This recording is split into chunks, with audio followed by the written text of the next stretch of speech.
worst possible thing you could say when you walk into a car dealership. I spent 5 years with Mercedes-Benz, 5 with General Motors, and the worst thing a person could say when they walk in is, if you could just get me to this payment, we got a deal. So your loan's probably still like 19, which means you got to pay to get out. You're upside down. It's called negative equity.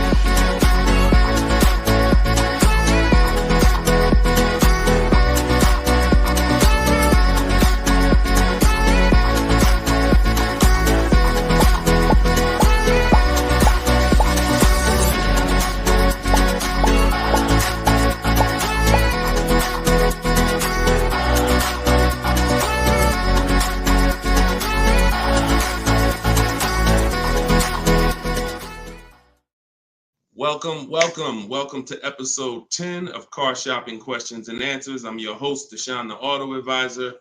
We do these live streams throughout the day to make sure that you can get insider secrets from someone who was in the car business for more than 14 years. Technically, I've been in it since 2006, even though I left in 2020 to focus on educating anyone who's willing to listen. And so those who listen to me, you're going to see throughout this show that they get below market deals. They get cars in 30 minutes from home. They're not going back and forth with negotiating. You don't need down payments. Everything that you may have thought you knew about car buying, quite honestly, a lot of that is going to be dispelled on this broadcast. But we're going to make sure that you know how to get to the money, where the hidden money is in your car deals, and quite honestly, how much you've been overpaying by not having this information. So come on in. I have my man Dolan moderating. We're live on 4 platforms. You guys can start typing your questions. And while we get the first couple questions coming in, let's do some housekeeping. If you're going to spend some time with us on TikTok, if y'all could start tapping the screen, running the likes up so we can let TikTok know that we're about to talk some serious business here. And it lets TikTok know that they need to get some more people over here. So also, you want to share this with your best friend. Last thing you want is for you to use these strategies, save a ton of money, and then your friend a year from now is telling you how they got a car and they got ripped off and they lost thousands of dollars. And then you tell them about our show and they're like, wait, why didn't you tell me about that last year when you were watching? So tag your best friend. Shout out to the sharers. Also, while we're waiting for the first couple questions, let's do some housekeeping. Some of you don't know me. My name is Deshone the Auto Advisor. I'm the author of the new digital book, Cars from Home, 7 Steps to Saving Time, Money, and Avoiding Dealerships. We're rated 4.94 on Goodreads.com. Thank you to everyone who's rated the book. And we just got another rating, which is awesome. We appreciate it. And I'll read a little bit of it just so you could understand the magnitude of what's in this book. And everyone can get it for 75% off while you're here. But this one just came in. It says, this book is outstanding, a must-have for anyone seeking to buy, lease, or even sell a car. It's presented in a very professional, easy to follow, step-by-step manner that covers every situation from buying, leasing, paying cash, using credit, good credit, bad credit. Although I've purchased and leased several cars in my lifetime, I learned new tactics to obtain the best value for my money. Let's go. Appreciate that review, Barrett. Thank you so much. So everybody, you could get yours in my TikTok bio or my Instagram bio. You won't leave the broadcast, but get there before the 30 minutes is up so you can get your 75% off. And you can get it in the YouTube or the Facebook comments. We pinned a comment for you so you can get it. And then we'll actually throw this banner up so that you can scan it with your mobile phone camera. If you happen to be watching us on TV, you can scan that QR code right there. All right. So once we get the first question, Dolan, you can shoot it in, brother. All right. And look, if this is your first time, stay by your keyboards. This is a dialogue. This is not something you're just watching. I'm going to ask you questions, and I want you to type your response quick as possible so we can keep the dialogue going. Okay. Let me make sure I can see the Instagram comment. Okay. So this one's from Instagram. I currently have about 12 to 15,000 in equity in a finance vehicle with 8 months of payments remaining. Realistically, I don't envision myself keeping the vehicle for another 3 years, so I like to lease. Dang. So you're talking brilliant. You're talking brilliant. See, everything you thought you learned, who's heard people say never lease? Let's get some, I'm in rare form tonight. I'm feeling very aggressive, but I'm gonna stay calm and cool. Who's heard you should never lease a car? Type me in the comments. I told y'all, stay by your keyboards so I could understand who I'm talking to. If you were taught never lease a car, type me. Okay, I see you, Maya. All right, I see you, Jet Beauty Jenny. Okay. I see you, Calvin. All right, Calvin on Facebook. I see you, Lady Gal. So every single one of you who were taught that, those people owe you money. Because if you're not keeping your car 8 years, it's impossible to get a great deal if you didn't lease. There's only one exception, and that's if you're buying very inexpensive cars.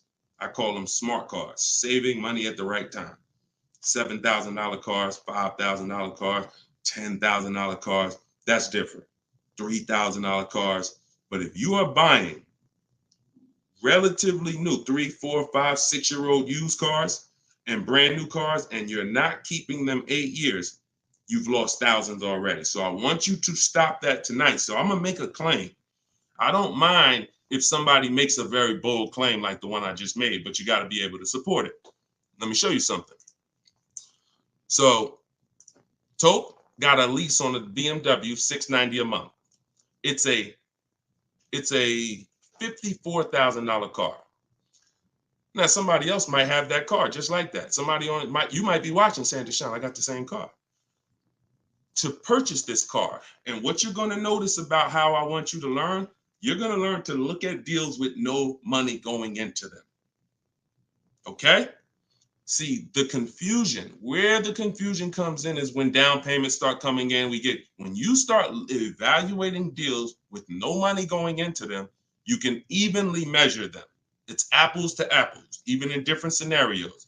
So no money down, she's driving a $54,000 BMW. Now she used our system, she got bids, so she didn't negotiate for this. She stayed at home and let these deals come to her. That same car would be $1,100 a month to buy, because some of you know every $5,000 on a purchase price, every $5,000 that you're going to borrow on a loan, on a 5-year loan, is about $100 a month, depending on the interest rate. Now, I want to give you a scenario that will never happen, but I just want to hammer home that if you didn't lease, but you should have leased, you can't get a great deal. And we're going to stop doing that. Now, watch this. Let's say you happen to walk in and you're looking at the same BMW Tope got. Brand new BMW, never driven before. What would be an unbelievable discount for that vehicle? You just so happen to catch a deal asleep in desperation mode. He says, look, I got to get rid of this car right now. What would be an unbelievable discount off a brand new BMW? Like the best deal that you could realistically get, where you would say, man, he took off all of that money. Throw some numbers out there. I'm about to prove my point. Why it doesn't matter how much money you save. If you put your deal on the wrong foundation, you can't get a good deal. Let's throw some numbers out. You see? Come on. Look, okay, y'all must be thinking. Okay, Coco Love, I like that. 20% off. I like that. So 20% off a brand new BMW. Can we all agree that if you walked in, you got 20% off a brand new car?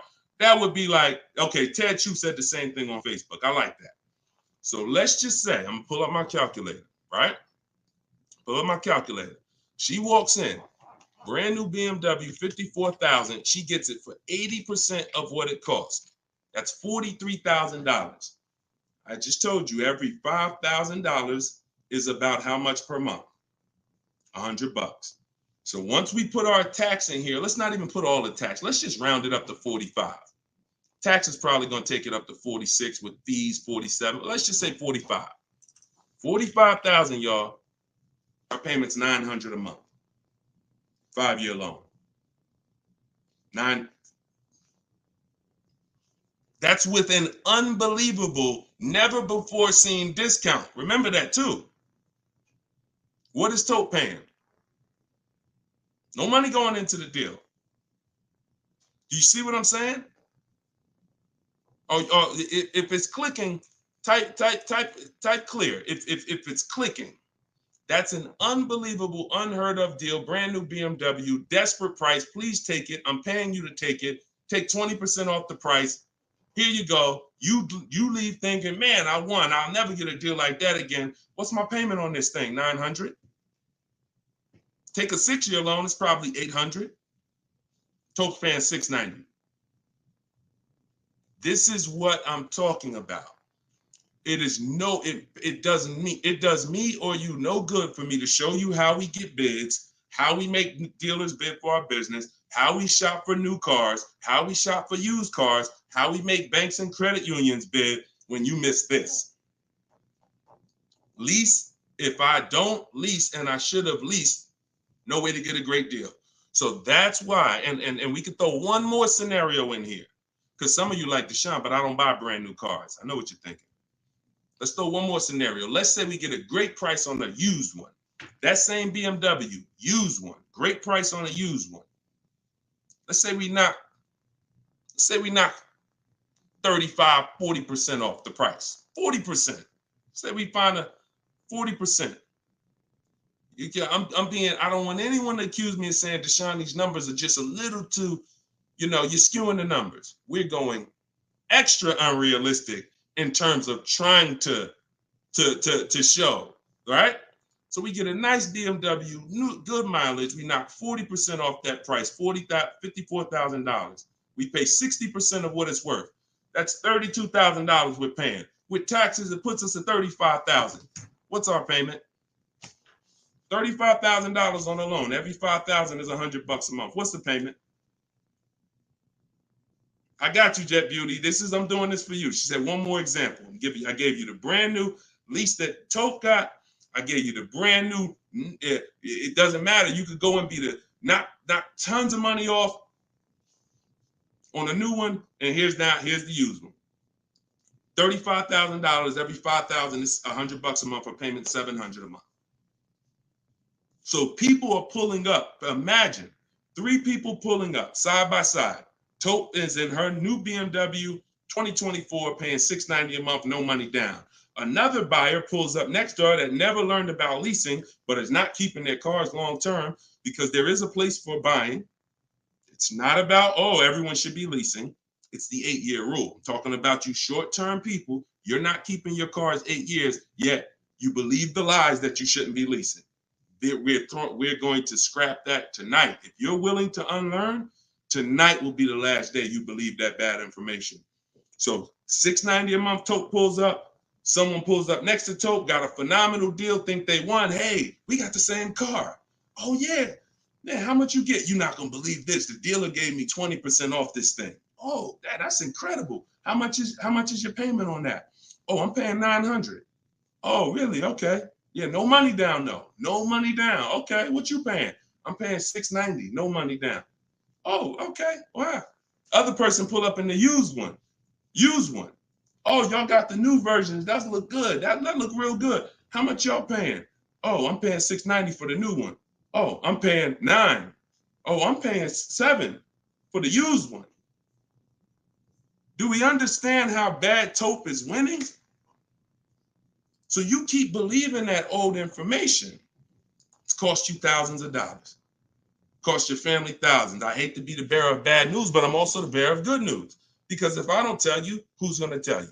At least now you can actually make the changes and actually change your behavior and stop listening to people who rant about things but never talk numbers. Never talk numbers. They just rant and say, don't do this. Always do this. Never talk numbers, though. So this is it. First step, I'm glad this is all based on this first comment we got from Instagram. Don't envision yourself keeping the car 8 years, even 3 more years, then you need to be switching to a lease tomorrow. No point in staying in it. No point in staying in it. All right. Go ahead. Shoot the next question up, Dolan. I think we went deep enough on that first one. Okay. This is the 7 p.m. live show. This is our first live show in the evening. If you see the banner on the actual show, that means we rebroadcast it, because we do rebroadcast these shows all day, so you can tell your friends, even if they can't catch us live, they can watch the show. But yeah, right now we're live, so keep typing your question. Look, Marika said, "Wow, I understand. I understand. You're pulling back the veil." All right, this one's from Instagram. What's your opinion on the current car market with leasing? See, I can show you better than I can tell you. Those who don't know how to get great deals, there's no deals to them. We've been hearing this since the very, very beginning. When I started teaching people in 2021, we were hearing there's no deals out there. Felicia came in. She was our first person to use my stuff. She got a BMW X1. And she got it $1,950 off. That was in January 2022, middle of the pandemic, when there was blood in the street. Blood, everybody who came out the dealership, it was like you couldn't believe what you paid. And God willing, you didn't have to buy in those scenarios, or if you use my strategies, you did okay. But those who had to buy, I told you how dangerous it was back then, because dealers were charging 5, 10, 15 grand over sticker and getting it. Meanwhile, Felicia came in, she got a $1,950 discount off a white BMW, not a purple one that no one wanted, white one. Bonita, I always use Bonita because Bonita was middle of the, look, 2022, December 2022. Got 600 down, 600 a month on a brand new Kia Telluride. So our vantage point is different. I get it. To you, yo, there's no deals out there. To us, it's never been no deals. It's deals everywhere. Everywhere. Look, Frena. Some of you saw Frena. Just got a brand new lease. $579 a month. $65,000 vehicle. Ridiculous deal on a Jeep Grand Cherokee Hybrid. Ridiculous. Under 1% lease deal. So, I mean, Deshone, what about purchasing though? Well, it's easier to get purchase deals because there's no lease program. All you need is a huge discount from the dealer. When you're leasing, you need a huge discount from the dealer and a good lease program. So, but here's Sean, $73,000 F-150 Lightning just recently. Look, $20,000 off he's getting. It's just what you know. And I'm not the most proud of the fact I can get deals. I'm sure there's probably not one of you who doubt if this guy was in the car business, worked for Mercedes, worked for General Motors, he's clearly good at this. Of course he can get deals. That's why I don't even talk about the deals I get. I always show the people who use the stuff that I teach so that you could understand that you could get deals. You just need to change your strategies. Stop shopping like it's 1990. You get what I'm saying? You're shopping like it's 1990. No disrespect. I'm just telling you, look and analyze yourself. What about how you shop is different than how our parents shopped in the 90s?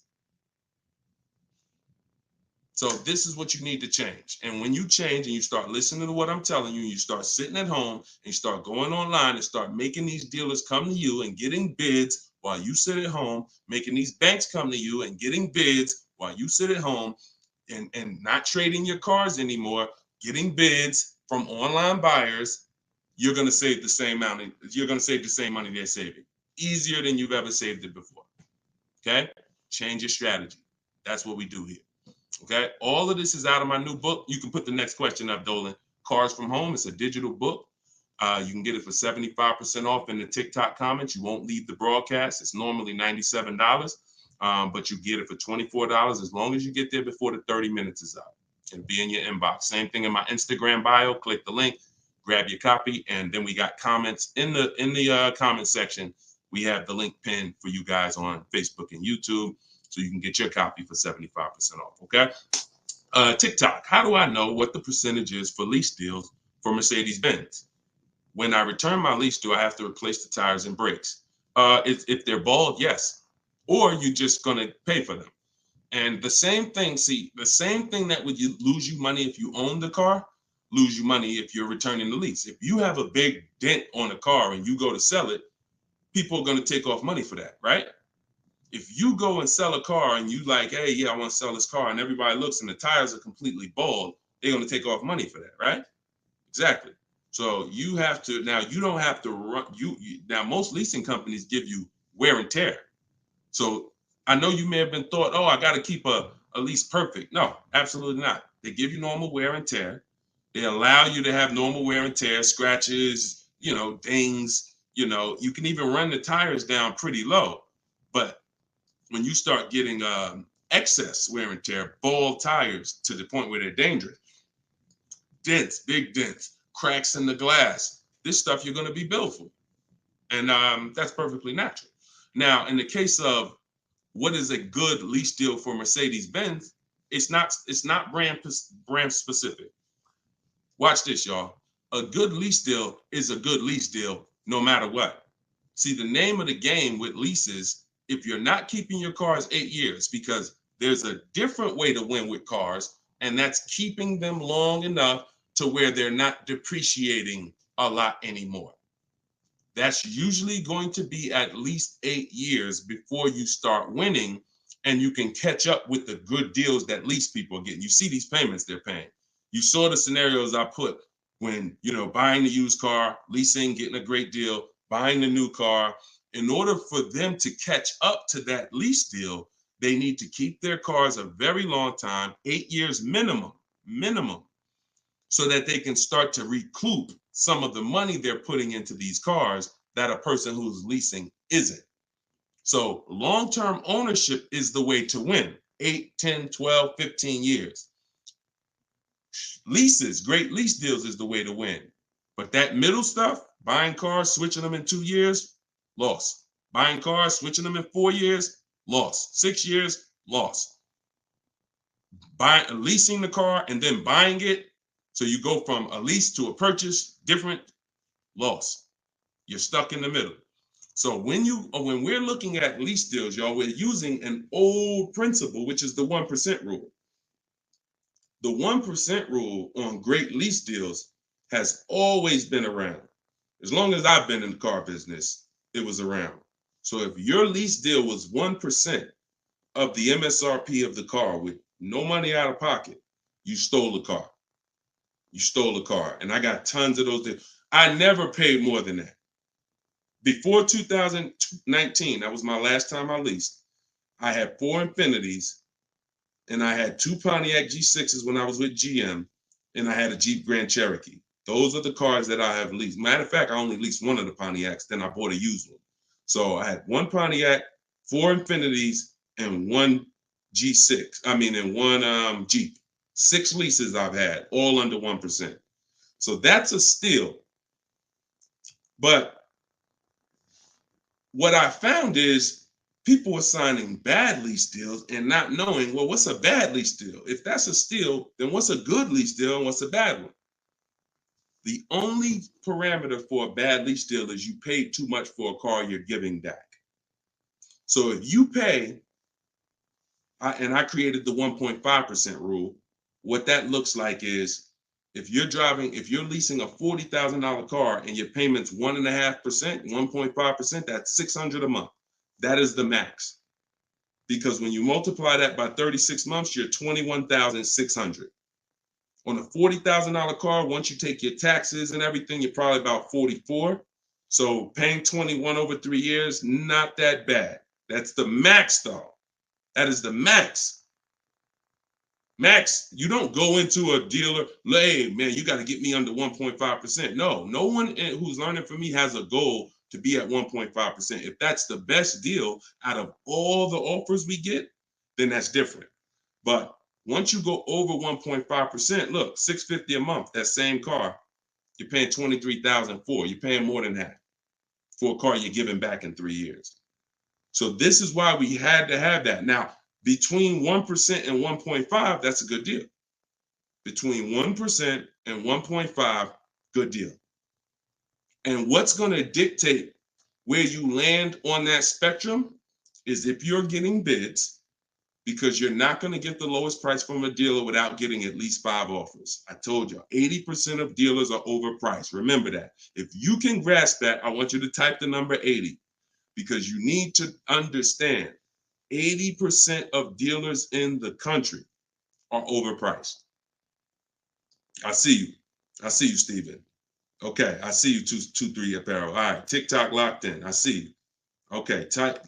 When you get that, then you're going to be much more aware that I cannot. I see you. I am Tashan F. Sir. You're going to be much more aware of why you cannot walk into a dealer thinking you're going to get your best deal.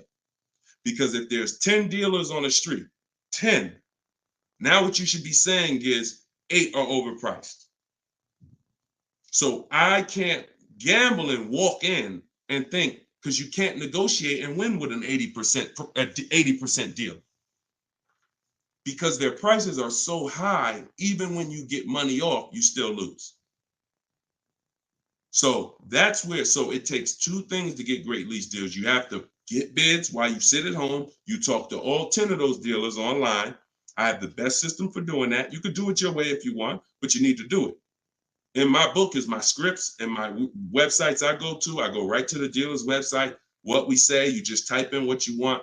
Everything is copy and paste. But you do this so that you can actually get the offers and find out of your 10 dealers, who are the 2 that are the best priced. That's the whole goal. So you need that to get a great lease deal, a big discount from the winning dealer, and then you need a good lease program.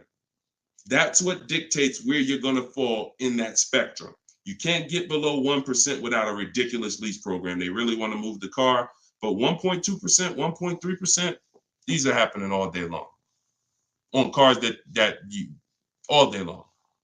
All right, next question, Dolan. All right, Deshone, I bought the book and followed your instructions for lease deals. I got a 1% deal quote. It's the best system. Buy the book. Best $24 you can spend, right? Precision Sound. See, I swear when I was putting the book together, I priced it at $97 because I said this book is going to save somebody so much money. It's not fair to have it priced like other books. I got tons of books here. I'll be honest with you. Not many of these books have actually saved me thousands of dollars. A couple of them have. A couple of them strategy, but they serve a different purpose in my life. This will be the book that you look at and say, that book right there saved me thousands and thousands of dollars. So that's the reason why it's $97. But you know what?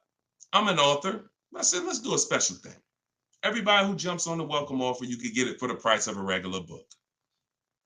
There you go. But I'm glad. 1% lease deal. Congratulations. Great job. Enjoy it. Enjoy it. All right, next question, Dolan. Can you use your system out of state? Ted, great question. You're going to find that you're going to become very comfortable dealing with dealers out of state. Because, and I'm going to tell you the truth, a lot of dealers that are close to you, when they see your zip code, they've already determined and made up in their mind how much they're going to discount, or if they're even going to discount, based on where you live. If you're 20 minutes from them, why do I need to give you a discount when I know the average person shops 2 dealers before they buy? Now, I don't want you to be average. Let the average people get average deals and above market deals, but you're not going to get below market deals doing average things. I'm going to say that again. You're not going to get below market deals doing average things. Most dealers know, this is NADA research. This is the company that studies car buyers. People shop 2 dealers and then they buy. So if I'm sitting here watching you and I see a zip code, I'm not going to give you a great, especially if I'm an 80% dealer, forget it.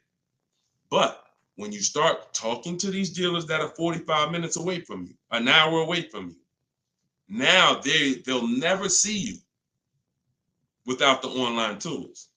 And what we want to do is these smaller dealers that are usually that don't have the foot traffic, we want to give them the opportunity because they want to be able to compete with the dealers in the city. And if it's up to walking in, they'll never have that opportunity. But when it's online shopping, they get the same opportunities, and they will sometimes take that opportunity and make sure they beat their competition. Going back to Sean's deal, very important to see this. Sean posted in our groups. We have a private group. He said, I haven't seen the other. I said, I haven't seen the other offers. This is when he showed me he was saving 20 grand. And he said, you know, what do you think about this? I said, you're saving 20 grand. But I said, I don't know what the other offers are. Because what if you could save 25? Don't get excited about one offer. You got to get 5. I sold a car, a Maybach, and years ago, it had a $20,000 rebate on it. What if this car had a $20,000 rebate? We don't know. So he said, look, I got 15 offers. See, the difference is when you're using an online system, you sit at home and you start learning how to go on these dealers' websites, copy and paste what you want and get these offers. You're going to be like, dang, I could get 5 more offers just like that. So he got 15 offers. Now check this out. This is what's important about this question you just asked, Ted. I couldn't find anything under MSRP locally. He expanded his search to 150 miles and he found this deal. So a dealer that was over 100 miles away from him made him this offer. None of the dealers close. Very important. So you want to get comfortable shopping out of state. And when you know how to do it the right way, especially on new cars and leases, it's easy because it's new cars. They're cookie cutter. You know, everyone has the same. Little bit more precision when you're buying a used car. But even that, don't be scared. We've had plenty of people drive an hour to get a used car, hour and a half. If that's where the best price used car is, if I'm saving $4,000, I'm gonna go over there. I'm gonna get a hotel room for $60, and I'm gonna get my car. That's it. I'm going to where the money is, not staying here because I want to be comfortable and I'll just pay more because I just want to be convenient. You know what I'm saying? Great question, though. Go ahead, Dolan. Next question. Stephen, you clicked that picture of me. He said, what do I click to get the book? Click that picture of me. Even on Instagram, there's a picture of me at the top. And you can go right to that website and you'll see a button at the top that says get the book for 75% off. So get your book before the 30 minutes is up so you can get your 75% off. This is Thomas on Facebook. What's your opinion on military members using this method? I move every 3 to 4 years. So do you think it's wise to get rid of my car note to own and lease? It's a great question. You need at least 3 years. If it's 3 years, that's fine. I don't want you trying to worry about breaking a lease contract 2 years in, or a year and a half in. If I knew it was shorter than that, then I wouldn't be investing a lot of money in cars. I'd have like a, $10,000 car, $8,000 car, because you can't replace cars that fast. Some of you know I do this all the time. I show you, this is the depreciation scale. Whenever you see this, you think unseen. This is the unseen expense, the depreciation scale. This is why when you buy a car for $30,000 today, what is it worth tomorrow? If you buy a car for $30,000 today, I want to teach you how to see the hidden money. I call this the hidden money, the unseen expense. You buy a car for $30,000 today, what's it worth tomorrow?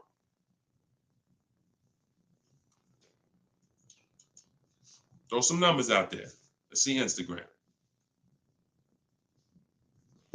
I'm just talking 24 hours later. You bring the car back 24 hours later. Is it still worth $30,000? Right? Look, iHeart said 22. Maybe not that much the next day, but you could be.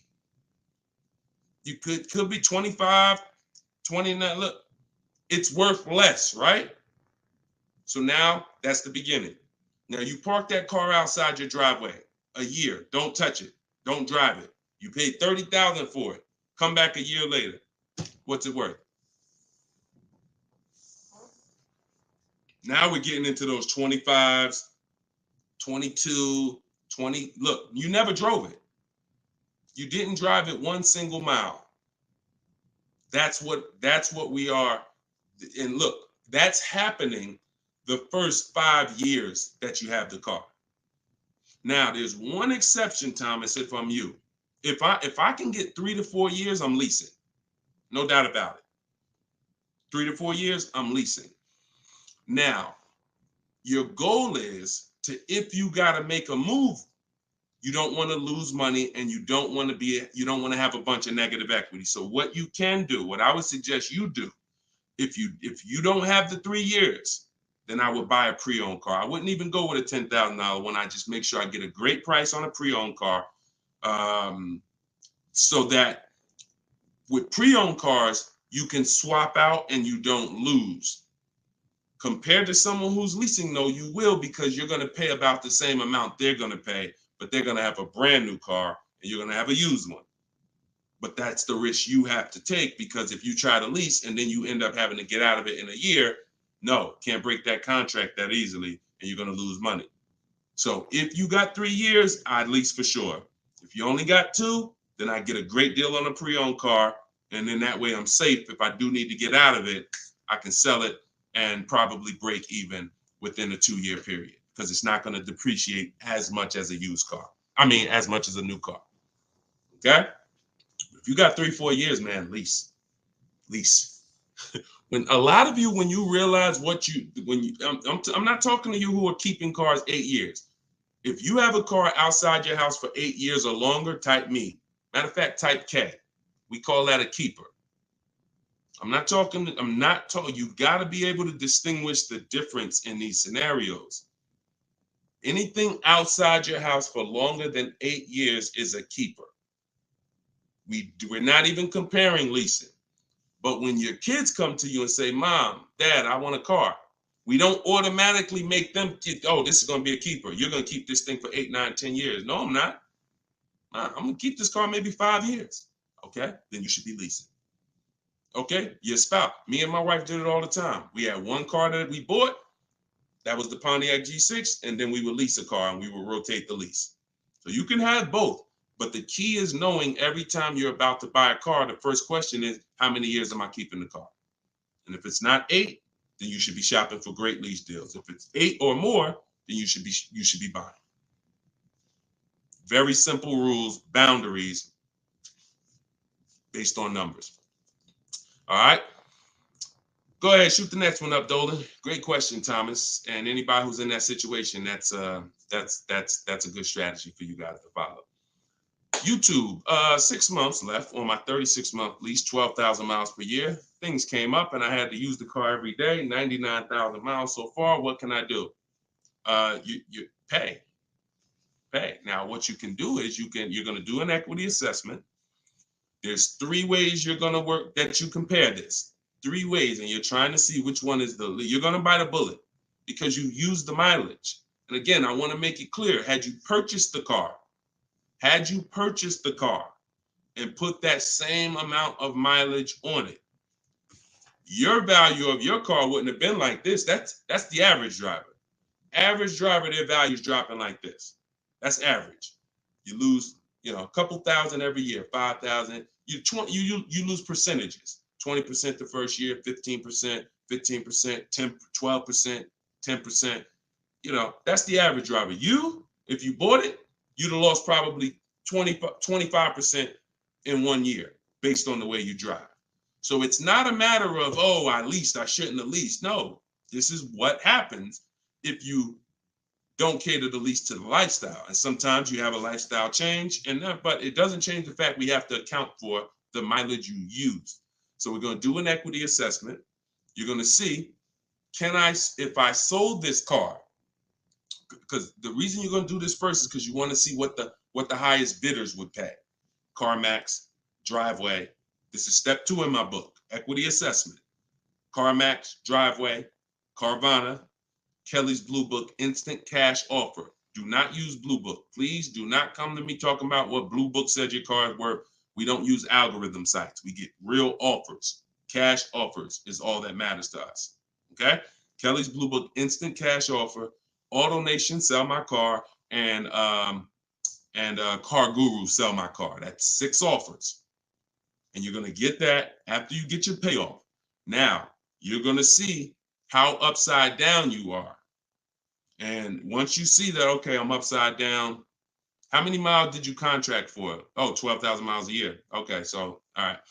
So once you see, all right, my highest offer is 23,000, but your payoff might be, 30. Then that means you're $7,000 upside down. So now you can compare paying that money to now saying, all right, well, what happens if I return the car? Now, this is the second scenario. First scenario, when your over mileage is selling it. What does that look like? Second scenario is actually taking the mileage penalty, because I just told you $7,000 is the bill over there.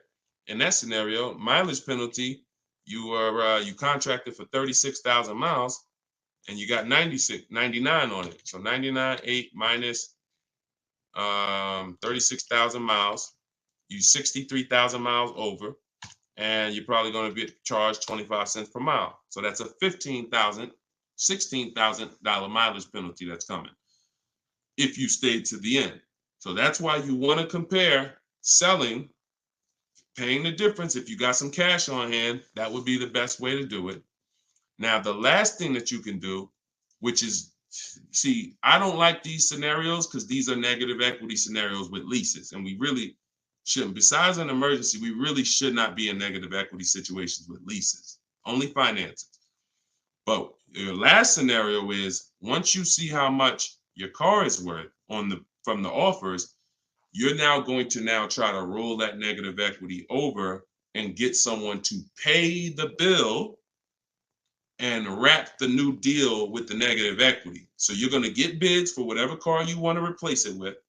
I got whatever car. Let's just say you're looking for a Jeep Grand Cherokee. You get bids, get your best offer, and then you're going to tell them, hey, I got this old car here with this type of penalty. I need to wrap it into this deal. That's 7,000 or 8,000. That's why you got to know what the market value is. Before you do this, you have to know what the market value is based on offers, so that you know, all right, I got to slap another $7,000 on top of whatever my best deal is, so that I don't get the bill.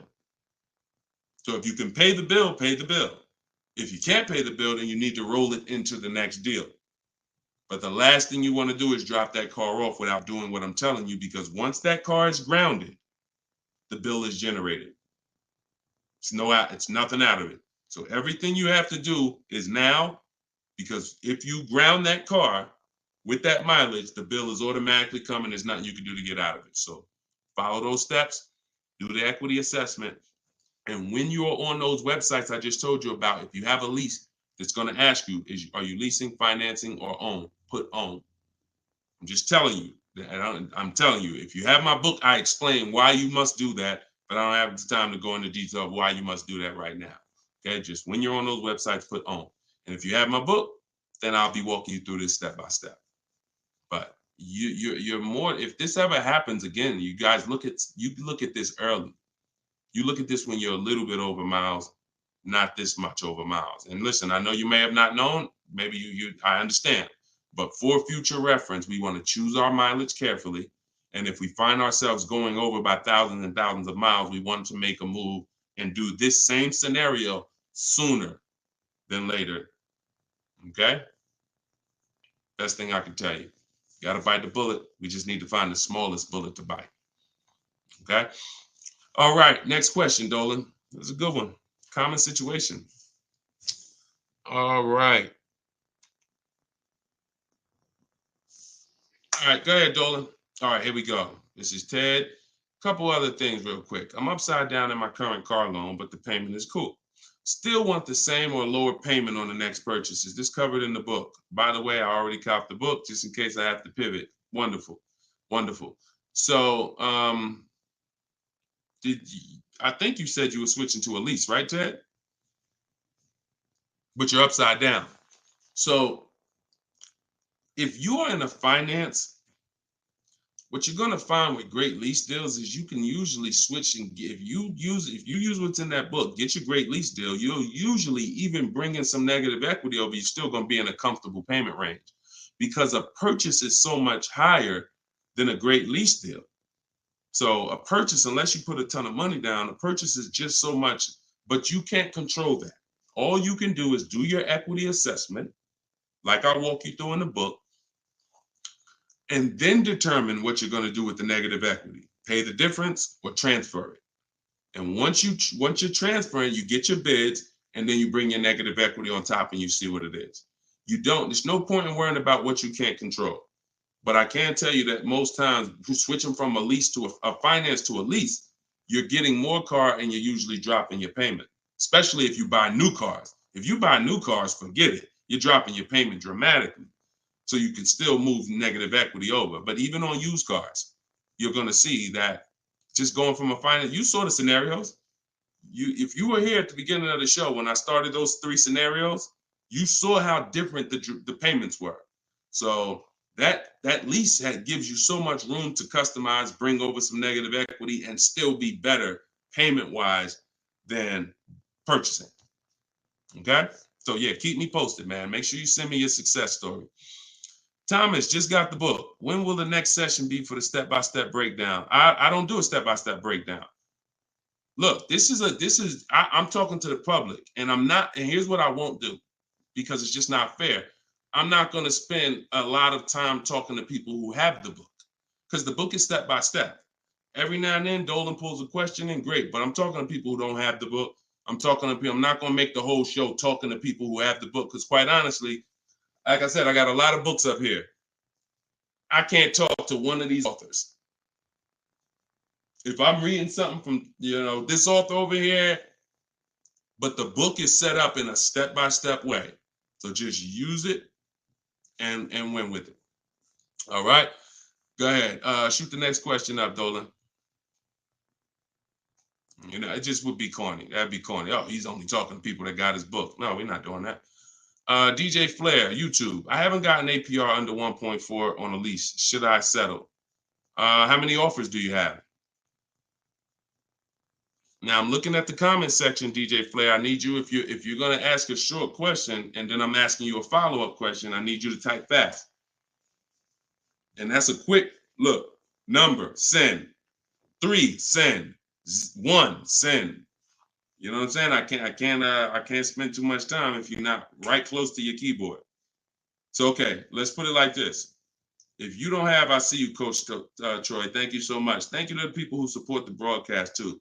I appreciate it. And shout out to the sharers. Shout out to the sharers. I see you, Body Gang Nunu. Thanks for everybody that's sharing the broadcast. Your friends will be mad at you if they find out you've been using this stuff and you didn't tell them, especially your best friend, your closest friend. If you've been using this stuff and you didn't tag them, go ahead. Go ahead, type your question, Coach Troy. We'll get to you. All right, I don't think with DJ Flair's tap back in. So here's the thing. The only time we're settling on any lease is when we have at least 5 offers. Because when you shop the right way, and anyone who shopped using my stuff can attest to this, when you shop the right way, you're going to see on a regular lease, any vehicle you name, you're going to see $150 to $200 a month difference. I told y'all, I'm not just telling you 80% of dealers are overpriced. You're going to prove it to yourself.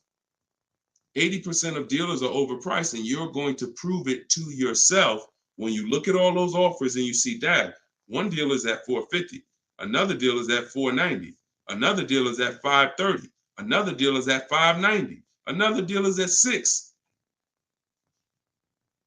We've been doing this. I've been working with people since 2021. I got over 1,600 people in my personal, coaching program, and we got thousands of people that have the book.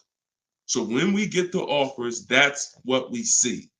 So the only way we will settle on a 1.4% lease is if we know that's the lowest offer in the market. And the only way we know it's the lowest offer in the market is I'm looking at the other lease deals. Oh, that one's 1.5. That one's 1.7. That one's 1.75. That one's 1.8. Now I know 1.4 is the deal. Let me get this up out of here. This is a great deal on this particular car. That's the only way. Okay. Next question, Dolan. Great question. I'm on the fence about joining maps for my truck purchase. Can you elaborate on how it's different than following the book? I don't even talk about maps on here. Maps is Maps is my book and video with me coaching and Zoom calls and a private Facebook group. Totally different. And again, that's another reason why I can't get too big into giving questions and answers. Look, the book is there. It's $24. It's step by step. People have used it, gotten to success. That's why we're rated 5 stars, 4.94. But that's why we're rated high. That's why people are writing me. Look, we just got this today. So when I get this stuff like that, the only time I'm going to engage with thousands of people who got the book is when I know the book is not really complete. It's not complete, but we know the book's complete. So when Tiffany sends me this, look, I just got this from Tiffany. Look, I believe we got a great deal. Look, 2024 Mazda CX-90, $44,820 on the sticker. Discount was $6,530. That's ridiculous. That was her best offer of all her bids. $65,000. She saved 15% off the price of the car. Brand new car. She just sent me this. So some people are like, Deshone, you know what? I can follow the book. This is my thing. You laid it out step by step. Step 1, 2, 3, 4, 5, 6, 7 is delivery. Step 7 is literally getting ready for delivery. So, but Maps is totally different. Maps is the program I launched in 2021 that I work personally with people. We do coaching calls, and we and everything in the book is in video form. So you're not reading, you're just watching step-by-step video. So you could email me about that, and we can talk about that another time. All right? You get what's right for you. Go ahead. Next one, Dolan. All right. What if you drive too many miles daily? You just pick your miles. You choose your miles wisely. You can see, here's what I want you to understand. Now, if you were on the show a little earlier, we talked about how you're going to pay whether you, and bring in, Dolan, can you bring in Coach Troy's question on TikTok? Here's what you have to be very clear on. You pay for the miles whether you purchase or lease. That's why I want you to think about that. Depreciation scale. If I drive 0 miles, my car is worth less in a year. If I drive average miles, it's worth less in a year. If I drive high miles, it's worth less in a year. Ain't got nothing to do with whether you leased it or you bought it. If you bought it, that's what's happening. So the purpose of the lease is to know I'm not keeping my car 8 years. So I'm going to look to replace the car while it's dropping in value like this. If I buy it, this is year 1, this is year 2, this is year 3, this is year 4. Once you get about year 6, it starts to round out. You're losing less value, year 7, year 8. But you still need to catch up to the person who leased because they haven't put all this money in the car that you have. That's why it's the 8-year rule. But if you're like, Deshone, I know I'm not keeping the car 8 years. Your goal is to beat the depreciation in. How do I get a car without taking this type of loss? That's a lease. That's a great lease deal. Not an average lease deal, not these commercials. None of these lease deals y'all saw in the show today was based on a commercial. Nothing. They were probably thousands better. Do never look at commercials and think, oh, that's a lease deal. Absolutely not. Absolutely not. So what you're going to do is you're going to assess your miles, see how much you drive to work and back, how many days a week, and you're going to add that up over the year, and you're going to come up with a number. And if it's $18,000 a year, great. I worked for Hyundai for 6 weeks, and I keep the story short, but I worked for them for 6 weeks. I was a manager there. Owner ended up getting indicted. Straight up highway dealer. Like I would never, it's the only dealer where I said, whoa, this ain't for me. No way. Got out of there in 6 weeks. Gave them their car back that they had me driving. I said, I appreciate it. God bless you. So I end up getting, I had a person who was dropping off their lease. And I was doing the paperwork to ground the lease for them. Hey, I was doing the work to ground the paperwork, and to ground the lease, and I saw that he had like 70,000 miles on the car. And I said, "You lease this?" He said, "Yeah, and I always lease." I said, "Wait, you in sales?" No, he told me. He said, "Yeah, I'm in sales. I drive over 20,000 miles a year. I used to buy my cars, and I just be, all this negative equity. I had to put big down payments. I just, once somebody showed me about leasing, I never stopped. I pay my payment, I bring it back after 3 years, get a new one every 3 years." I said, "Wow, that's crazy." Then I looked at his payment, and I saw his payment was only like $150 a month more than a normal payment. It wasn't $500 more a month. It was $150, $175 more to get the additional mileage that he needed. I said, "Man, I'm telling everybody about this," because I had high mileage drivers coming in with same amount of mileage on that he had, 70, 80,000 miles, except they bought it. And now I'm like, "Hey, you got like 12,000 negative equity because your car, you got so many miles on it." And they're like, "Yeah, I know." So before I learned that about high mileage leases, that's what I used to do. I didn't understand it, but now forget it. And that was back in that was 2016. So everything I've learned, I bring it to the public, and I've learned from seeing bad scenarios. So no matter how many miles you drive, as long as you're not doing like Uber or Turo or something where you're renting the car, you're just putting like as many miles as you can on it a year, and you don't really know how much you're going to put on. As long as that's not the case, it's predictable, then for sure. I have 2 strategies in my book for high mileage drivers that don't keep cars 8 years. 2 strategies: high mileage lease, and then something I call 2 cars, 1 payment. High mileage lease, 2 cars, 1 payment, where you split the mileage. You have 1 car you buy, and then you pay that car off, and then you have 1 nice car that you lease, 12,000 miles, and you just split the miles. Either way, stop buying. And now, one more thing, and put the next question up, Dolan. Now, if you're a high mileage driver and you are an 8-year person, great, no reason to lease. There's plenty of cars out there. You buy a car that you can drive 25, 30,000 miles a year. That'll last you 8 years. No reason to lease. See, if you are keeping your cars 8+ years, forget about leasing. If the person who you want to shop for is 8+ years, no reason to lease. I'm only talking to you who are like 6 years, 5 years. Deshaun, I'm not keeping it 8 years. You are the ones losing thousands of dollars by not leasing. All right, I see you. I see you. All right, so this is Coach Troy from TikTok. And we're live, y'all. Just in case you know, we're live for a couple more minutes. This is our 7 p.m. live. We whenever you don't see the banner on top, you know it's live. Whenever you see, because we rebroadcast these shows because a lot of people can't make them, so you can catch them on pretty much any of our platforms. You can watch the replay, watch the rebroadcast. But we are absolutely live right now. So for a couple more minutes, you can type your questions. This is Coach Troy from TikTok. I have a lease now. My lease is up in June. My credit fell to 573. Can I go for a finance? What I do is I get a smart car right now, saving money at the right time. Now, if you have a strong car payment history, that weighs on your profile.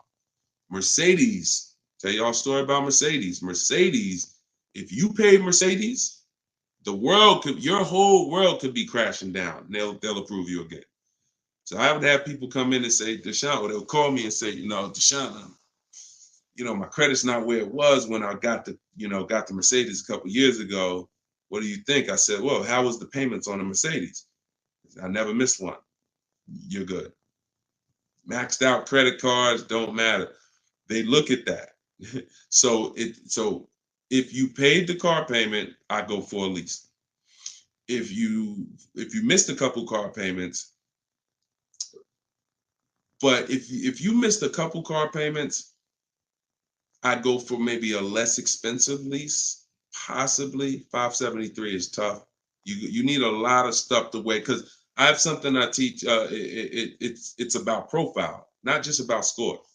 So profile is how long you've been on your job, the money you make.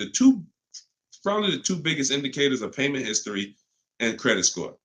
But outside of that, that's not all it's based off of. So you got to kind of look and say, all right, if my credit score is low, do I have anything else on my profile that makes the profile look attractive? That could be, you know, that's usually either a car payment that you paid on time, or um, you only missed a few payments and they dropped your score low. If you got like 60, 90-day lates, then I would tell you, okay, let's get an inexpensive car, $10,000 car, get something small. I call this a smart car. In my book, I refer to this as a smart car, saving money at the right time. Now, this is a setup car because you're in a rebuild. So your goal is to get the smallest car possible because you pay for size. You don't want to go out and get a huge SUV because you're going to pay for size. If you get something that was brand new, 25,000, I would get it, finance it, try not to get something too old. But the only way you're going to need to get something old is if you're trying to buy an expensive vehicle. If you're trying to buy a Jeep Grand Cherokee that's $45,000 brand new and you're trying to get it for 10 grand, you're going to need it.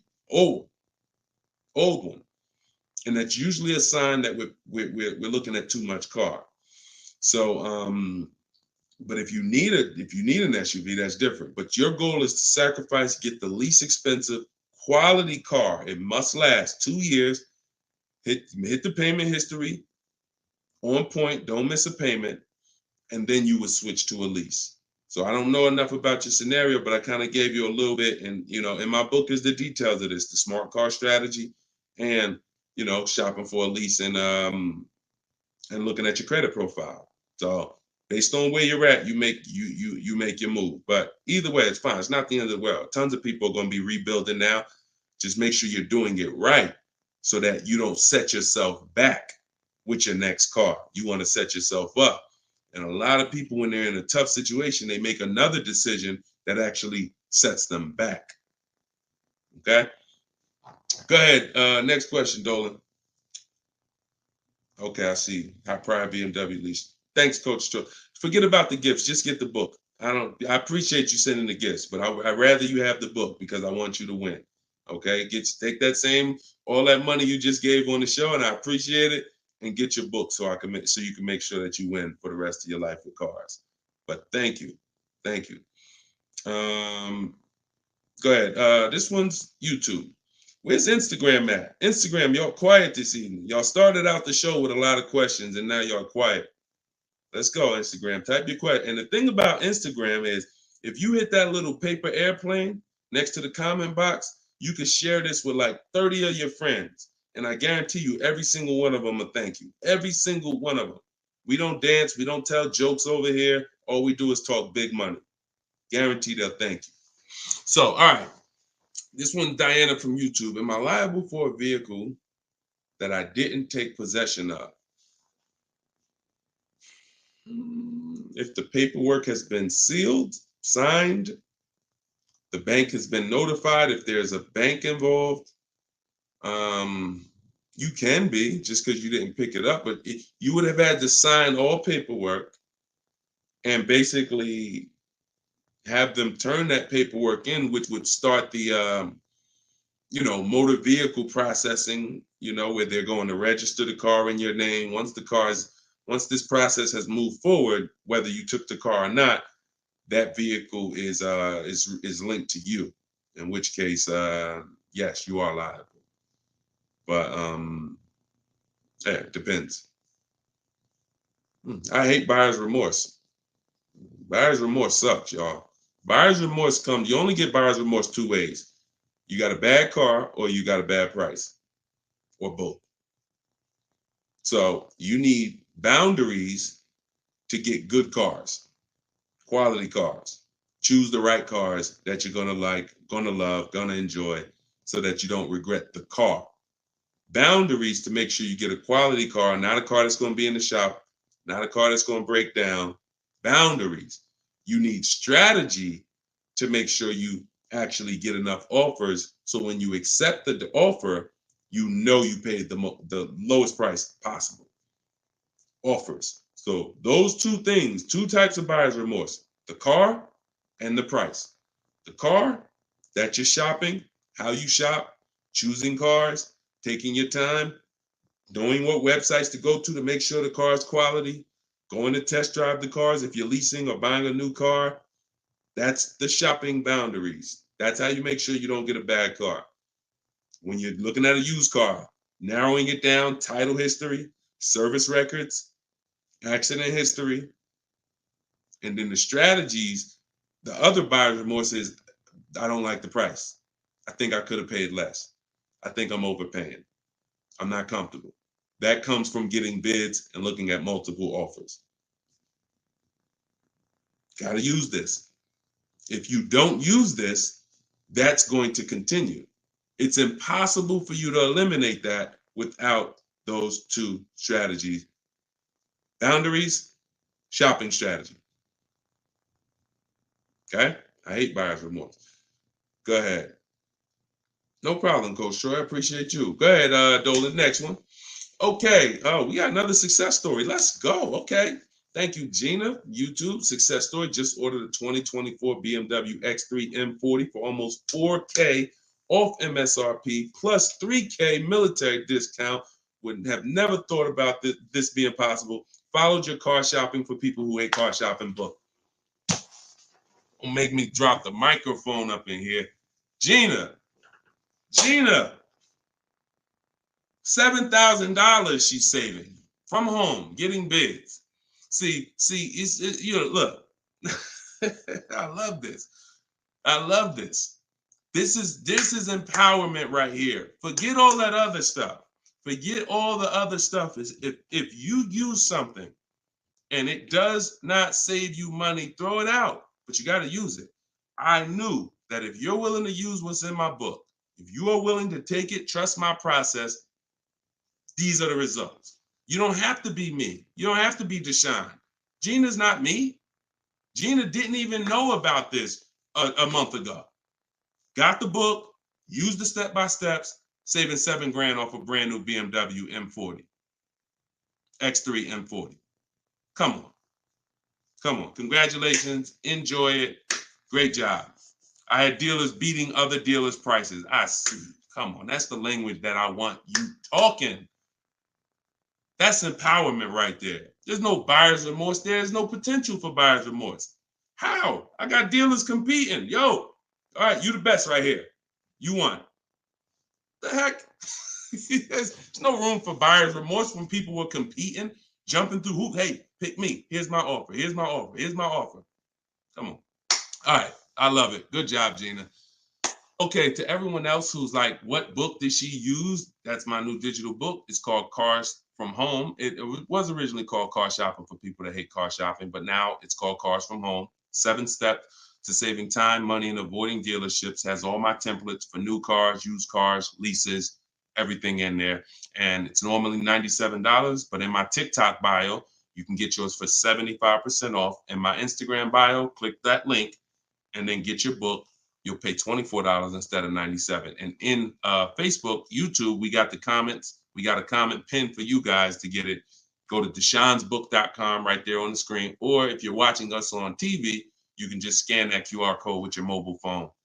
I want the success stories. I love the success stories. Love it. All right, go ahead, Dolan. We got a couple more minutes. Go ahead. Next one. Okay, this one's Maria from Instagram. Apologies. I had to serial earlier, so I probably missed the answer. Do we include the fees into the payments when calculating the 1.5% rule? Absolutely.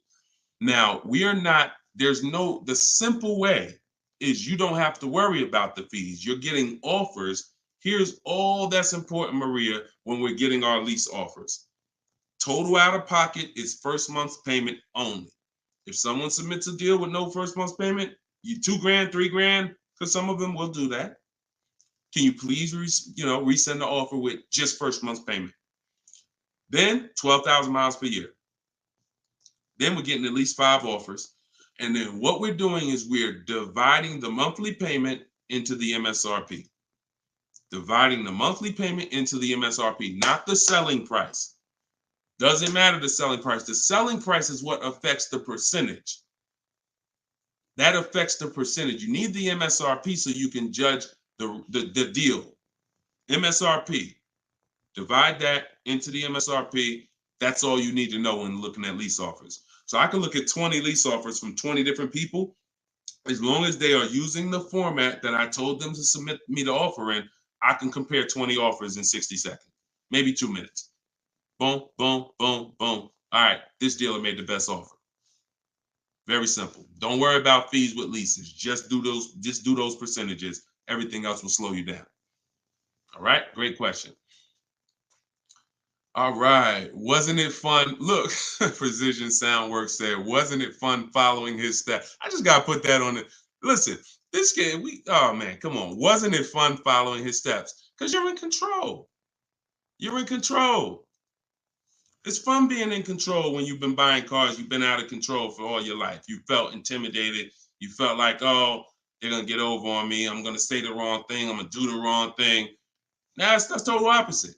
You're in control. So it becomes fun. My man. I love it. All right, go ahead, Dolan. Okay, this one's from TikTok. My brother totaled my car with only liability insurance. What should I do?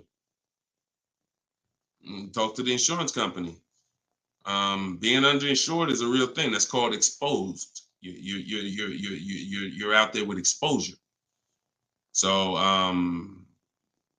liability insurance, yeah, and hopefully it was a very inexpensive car, like a $3,000, $4,000 car. You know, I hope you weren't. You know, hope it wasn't like a $10,000, $12,000, $15,000, $20,000 car.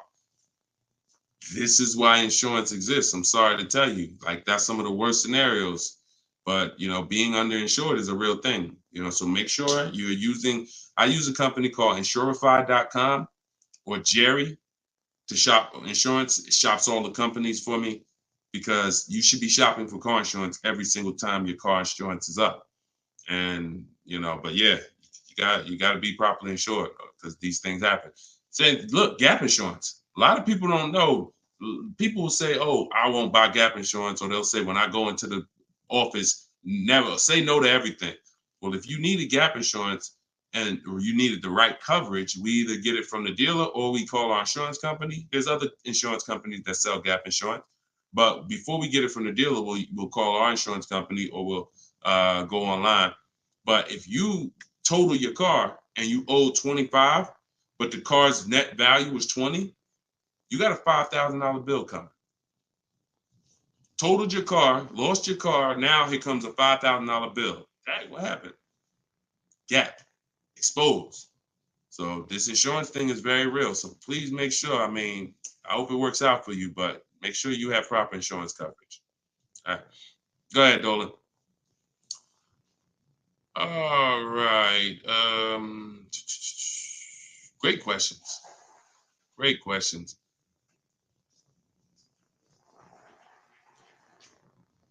All right. This one's Thomas. I have come to an end of my lease. A new lease is too much for me. The buyout is about $25K. Give me some options. Unless you got 5 offers, that doesn't mean anything. See, the problem is you didn't get 5 offers. So you probably got a lease quote from an 80% dealer who you've been buying cars from, leasing cars from. You come in, hey, what's a new one going to cost me? They're trying to keep you high based on three years ago. Everybody was overpaying and they're trying to keep you high. They're trying to keep their profit. And you look and saying, wow, the new one's 700. Nah, I can't do that. I guess I'm going to do something different. Meanwhile, when you start getting bids, you'll see that maybe the best deal on that is 500. See, all of these deals that I'm showing you guys, you got to understand something. These are not deals that people are getting by walking into dealers. Look, this is Charles. He got a Hyundai Palisade, top 10 most popular SUVs in the country. $48,000 vehicle, $597 a month. $597 a month.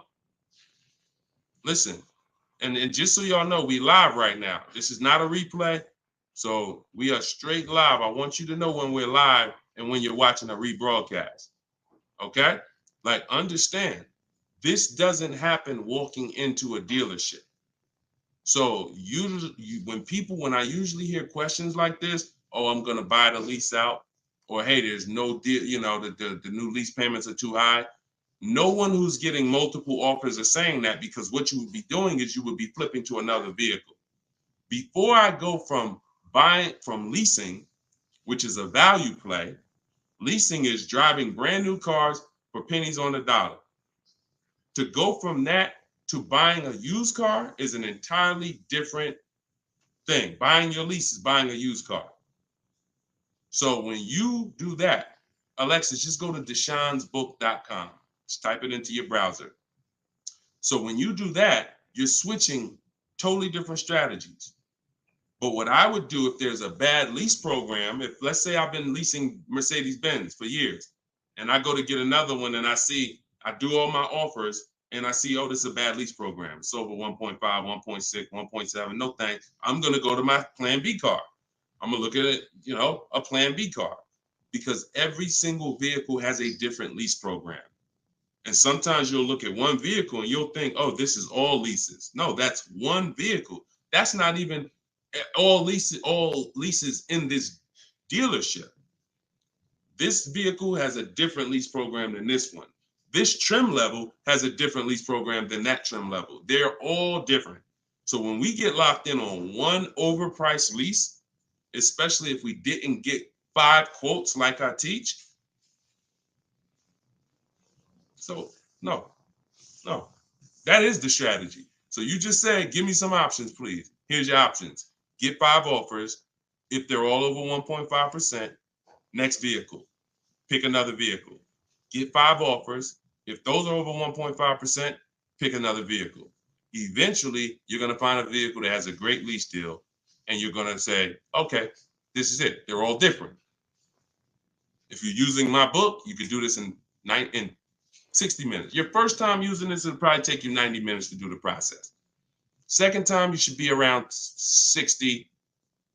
I want you guys, by the time you use this 2-3 times, you'll be getting car. I can get any car I want, get the best offer, look at the whole market in 60 minutes, 45 minutes, 60 minutes.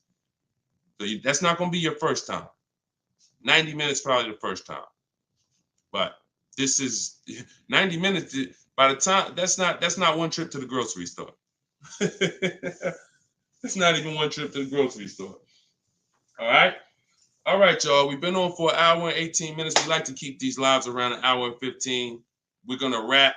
We'll be back. Listen, this is what we do. Shout out to the surprise success stories. Thank y'all to everybody who spent some time with us. Everything that I taught tonight, everything I taught today is out of my new book. It's called Cars from Home, 7 Steps to Saving Time, Money, and Avoiding Dealerships. It's the science of shopping from home online the right way. There's tons of people who will try to shop online. There are car sales people who have mastered the science of not giving quotes online, making it hard to buy online. So the same way when people were walking into the dealer, car salesmen got trained on how to handle you. The same way they saw millions of people go to the internet, they created internet sales departments to get trained on what? How to handle you.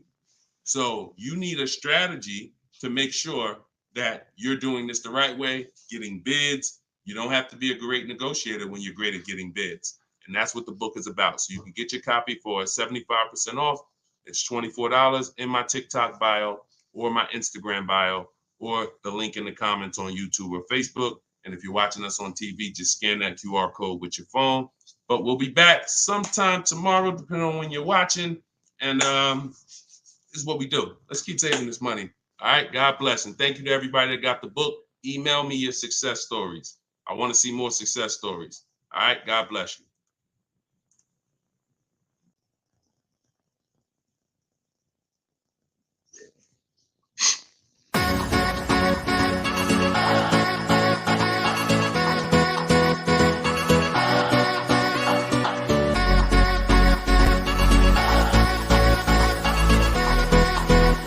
The worst possible thing you could say when you walk into a car dealership. I spent 5 years with Mercedes-Benz, 5 with General Motors, and the worst thing a person could say when they walk in is, if you could just get me to this payment, we got a deal. So your loan's probably still like 19, which means you got to pay to get out. You're upside down. It's called negative equity.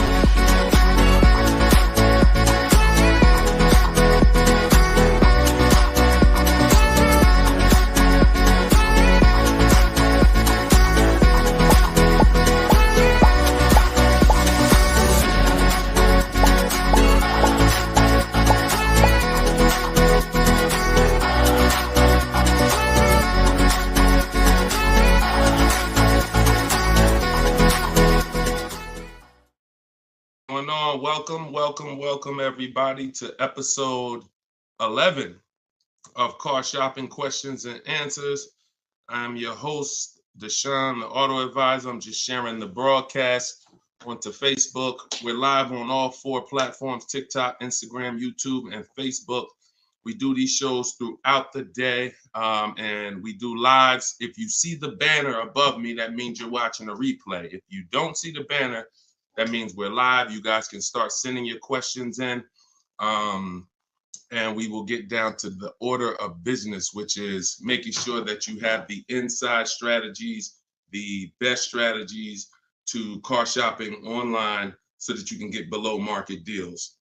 Good to see you, Miss Brooklyn. I see you on TikTok. Let me pull up Instagram. I like to see my Instagram comments. I got my man Dolan in the back moderating, and so he'll be pulling your questions in as you type them. If this is your first time on a live with me, can you type the number 1? First time ever on a live with us, can you type the number 1? And everybody who's been here, if you've been here before, can you type the word welcome so we can give a welcome to the first timers in here, to the people who've been here before. We got a lot of first time people. Good to see you. All right. And type a welcome to everybody who's been here before.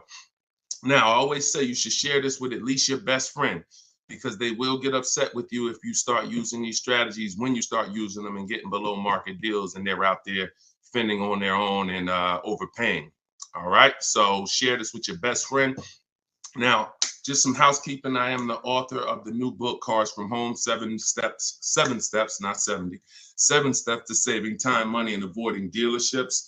We're rated 4.94 on Goodreads.com. So I appreciate all of you who have helped us get to this rating. I'm showing it right here. I think right now we're up to 35 ratings and 28 reviews. I appreciate everyone who's taking the time to review the book.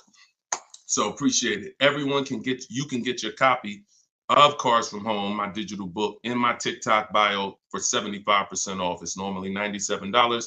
You can also get it in my Instagram bio. And then we have a comment in the Facebook and YouTube section pinned so that you can get your copy for 75% off. And we also have the banner for those of you who are watching us on TV. You can simply scan that QR code with your phone to get your 75% off. It'll be in your inbox in 3-4 minutes. Now, something very important to know, that's only for 30 minutes. Once you visit that site, you'll see the 30-minute timer. Once it goes to 0, the price does go back up to $97. So get your book before the 30 minutes. All right. So come on in. Dolan, whenever we get the first question, you guys can start. We can start bringing them in. And what I always say is type your questions fast. Stay by your keyboards because we like to dialogue with you while you're on the show with us. Okay. Carm from TikTok said, would there be any benefit for me in turning my lease in early if I'm going to finance my next car? No, because a lease is a contract. So if when you set out, like with a finance, you could switch it in any time. So finance, it's your prerogative whether you want to, sell that car. Some of you may have been taught you had to kind of have your car. Some of you may have been taught you had to wait and basically have your title before you could sell the car. That's not true. You can sell a car that you own anytime you want, whether there's a loan on it or not. Now, in the case of a lease, it's not like that. You have a set term, usually 36 months, 39 months. We don't do 4-year leases. And so unless you can sell that car and break even through what we call the equity assessment process, where you're going to get cash offers, then no, there's not only is there no benefit, there will be penalties to you doing that. So that's the only way to get out of a lease early, is to sell your way out of it. If you turn it in early, all those payments will be due that you were responsible for. All right. And if you're going into a finance, I hope you're going from a short-term mindset to a long-term mindset. So hopefully you're like, okay, I plan on keeping my next car at least 8 years so that I can make sure I get the benefits of purchasing. There's no other benefit of purchasing, in my opinion. And look, if you guys want to throw some out there, there's no other benefit of purchasing besides the fact you can outlive the depreciation of a car. Paying the car off is not a benefit if you're still seeing massive depreciation. So if your car is losing thousands and thousands of value every year, thousands of dollars in value every year, but it's paid off, who cares? That's a loss. But with a purchase, you can hold on to the car long term, and then you'll outlive the depreciation to the point where the car is not losing value every year. It might lose a couple hundred. That's it, but not normal depreciation. So hopefully if you're switching from a lease to that, that's your mindset, okay? Nothing else makes sense, financial sense. All right, go ahead, Dolan. Next question. This one's from Instagram. Oh, wait, hold on. We got another one. Instagram. I extended my lease on my 2020 Jeep Grand Cherokee. I only pay about $270 and change a month, thinking I should buy it out. What are your thoughts? Why do we want to go from leases to buys? There are two totally different benefits. First of all, $270 a month, and I'm assuming you put money down, because even on a great lease deal, $270 a month is just not going to happen on a Jeep Grand Cherokee. So you paid that payment a little, you paid to get that payment a little bit, but yet and still, a lease is, the benefits of leasing are you're driving very expensive vehicles, brand new vehicles, $25,000, $30,000, $50,000, $100,000 vehicles for pennies on the dollar when you get great deals. You're literally driving them for 30%, 40% of what someone who purchases them is paying when you get great lease deals. What's the benefit of switching to a purchase? What's the benefit of buying a used car after that? Which is what you're asking, Patricia, is, okay, should I go from my lease to buying a used car? Because that's what when you buy your lease, that's all it is. You're buying a 3-year-old used car. There's nothing different than that. So if you are of the mind, and also to get a payment that is relatively low on a lease, you got to take a long, when you buy out your lease, you got to take a 6-year loan, especially with today's interest rates. You're going to take a 6-year loan. So you're literally paying on a car for 9 years. You're committing to a 9-year payment on the same car. Think about that. If y'all enjoying it, y'all going to spend some time with us. Could y'all tap the screen, keep running the likes up on TikTok? Appreciate you. All right. What's the benefit? So why are we doing this? And for the, all I do is I spend my time talking about numbers and thinking about financial ramifications, financial consequences of the decisions we make. And I try to explain them to you so that you can look down the road and see that this doesn't make financial sense for me to do this. So if you're looking at a $270 a month payment and you put money down, your best bet is going to be to shop for another vehicle, unless you want to keep the car a long time. If you say, Deshone, I'm keeping this thing 8 more years, then you can buy a used car, because that's the only way it's going to make sense for you to pay 9 years of payments on the same vehicle is if you keep it at least 11 years, which is 3 when you bought it, when you leased it, and then another 8 once you bought the lease out. 11 years. But you paid for 9 on the same car. So there's no good reason to do these things. Buying your lease out is the only scenario where you come in. I used to have people come in the dealer. Some of you who are new to the show, I worked for Mercedes-Benz for 5 years. I worked for General Motors for 5 years. I had my own new car brokerage for 4 years. So I've been in and around cars for the last, since 2006. People will come into the dealer and say, they had a car that they bought brand new. I want y'all to listen to this and stay by your keyboards, all right? Because I'm going to ask you a question. Somebody comes in a dealership, they're looking to replace their car. They say, Deshone, you know what? I want to trade this in for something different. I say, okay, how long have you had it? I had it about 5 years. Oh, so you bought it new? Yeah, I had it since it was new. Okay. Now, somebody's had a car 5 years. If your friend came up to you and said, yeah, I'm about to replace this one, and they told you they had it since it was new, wouldn't you think that it was either paid off or almost paid off? Yes or no?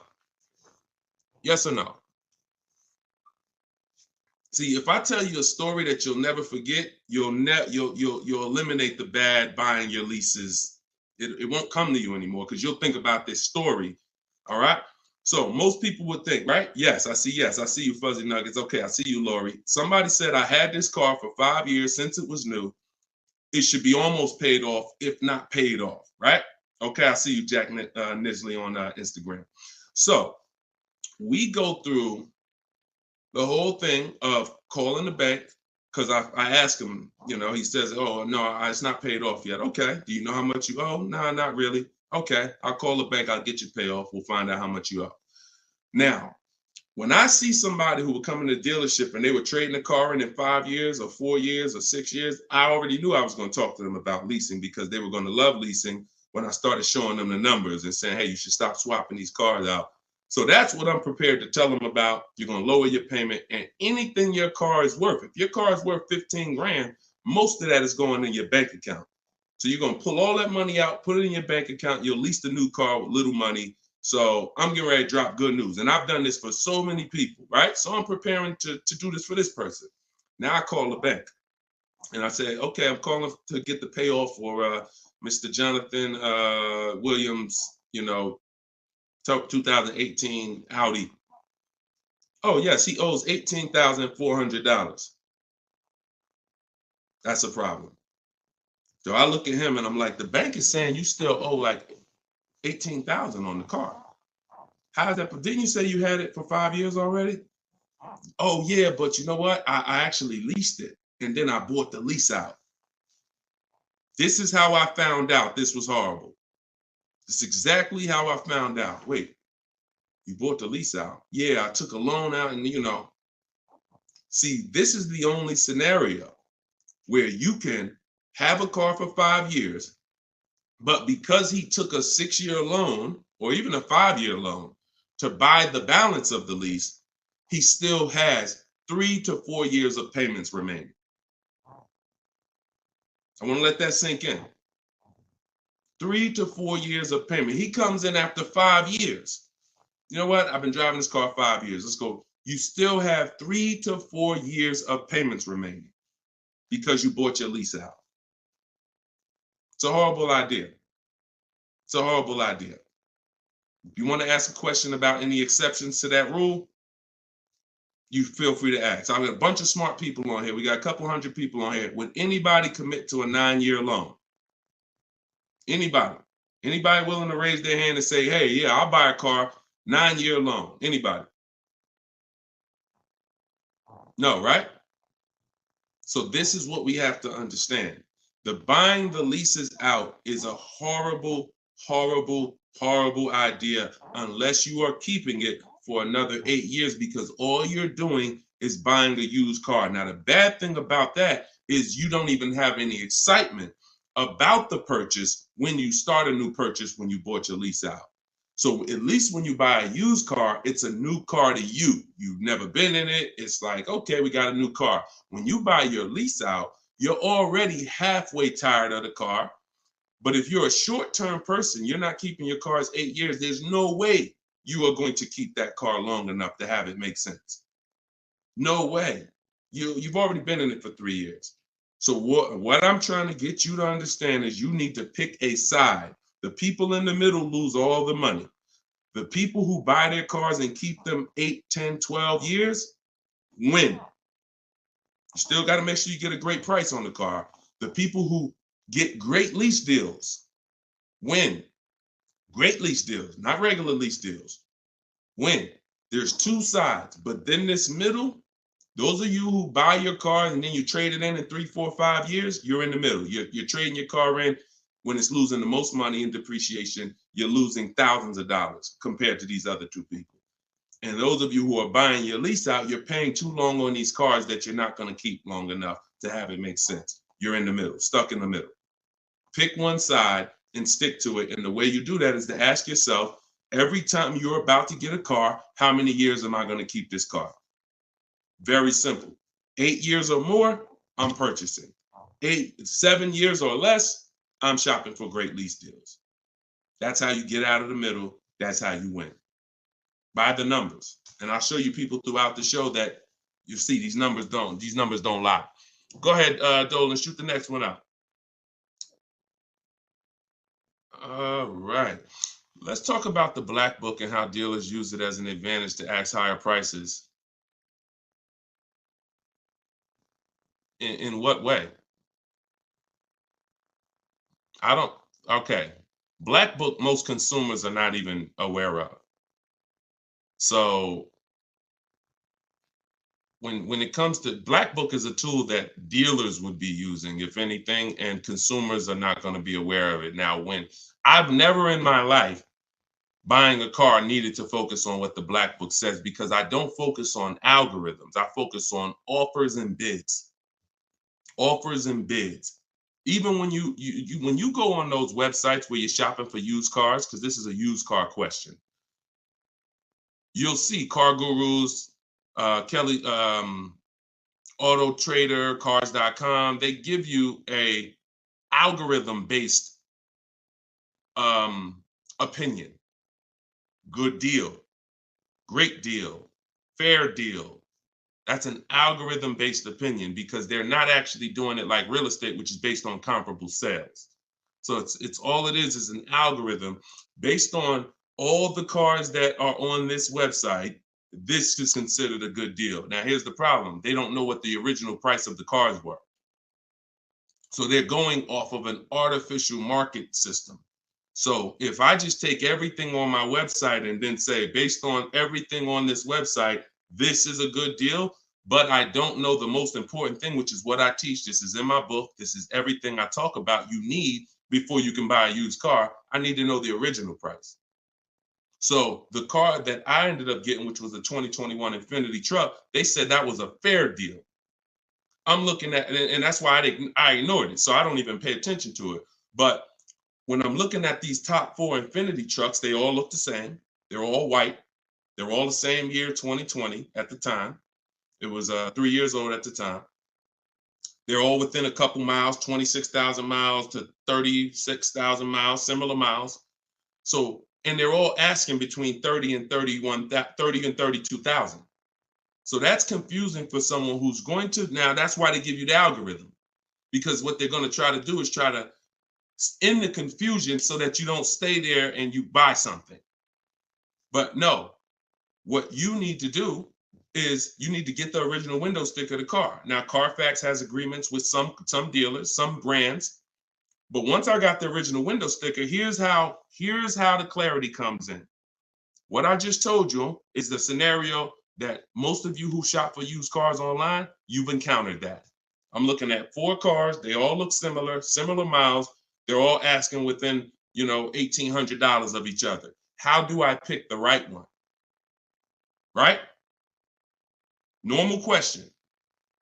Once I got the original window stickers, what do I see? Well, one of them is $46,000 brand new. One of them is $48,000 brand new. One of them is $52,000 brand new. One of them is $54,000 brand new. And that's the one I got. Type clear if that just clicked for you. See, when I'm looking at the algorithm-based price, now you're telling me, oh, well, these cars are within $2,000 of each other. So really, no matter which one you pick, you really did okay. That's what you're telling me based on the algorithm. But based on the facts, if I accept the one for the lower price, because I think, oh, well, they're all the same. But that's the one that was $46,000 brand new. And the other one that was $54,000 brand new, that had all this special equipment in it and features and all types of nice stuff in it, that one they were asking $1,500 more. So I lost if I picked that lower price one. That's why we don't get stuck on these algorithms and black books and anything like that. We go to the market, we see what the low side of the market is, and then we're going to obtain the Carfax. I have a couple ways that I like to do it.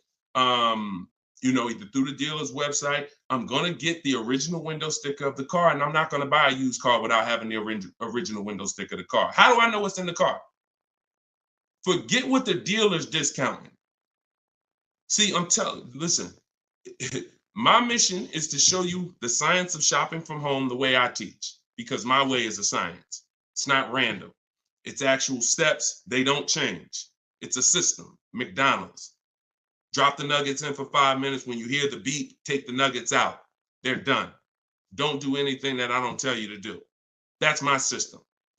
Now, the other ways is the other part of my mission is to show you the hidden money that you haven't been trained to see in your car deals. And this is the hidden money. Looking at things that don't matter is the distraction. It's the time waster. What matters when I'm buying a used car, when I need to know whether I'm getting a great price on it or not, is how much it was originally. And what is the discount off the original MSRP? That's all that matters. That's all that matters. Okay? Different way of doing things. Different. And this is how I want you moving. Go ahead, Dolan. Next question. What's up, Andrew? YouTube, I see you. I'm going to lease a 2024 pickup, but I want to have a hard cover on it. Should I search for a truck with a hard top, or can I have one installed while I'm leasing? Would that affect my lease? Great question. Usually anything, I mean, if you can see, here's the thing about seeing a truck that has it. A truck that has it, that option is going to residualize into the lease. What that means is, if it's a $1,500 hardcover, you don't pay $1,500 for it. You pay the percentage based on the lease. You pay the percentage you're using. Now, if you go and you put a $1,500 cover on it, aftermarket or after the lease is sealed, now you're paying the entire cost for that. So my first goal would be to try to find one that has a hard cover built in and on that window sticker, because everything on that window sticker is going to residualize into the lease. Okay, good question. Good question. Go ahead, Dolan.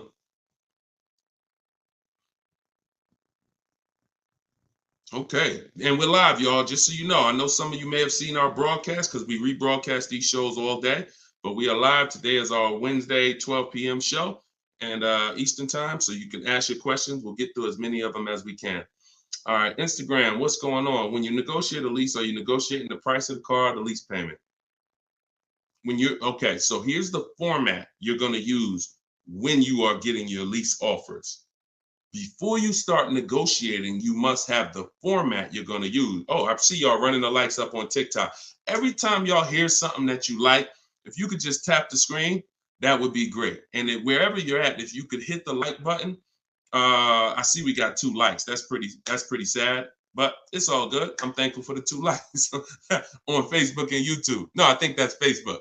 But anyway, a lot of you don't realize how important the like button is, because it sends an alert out.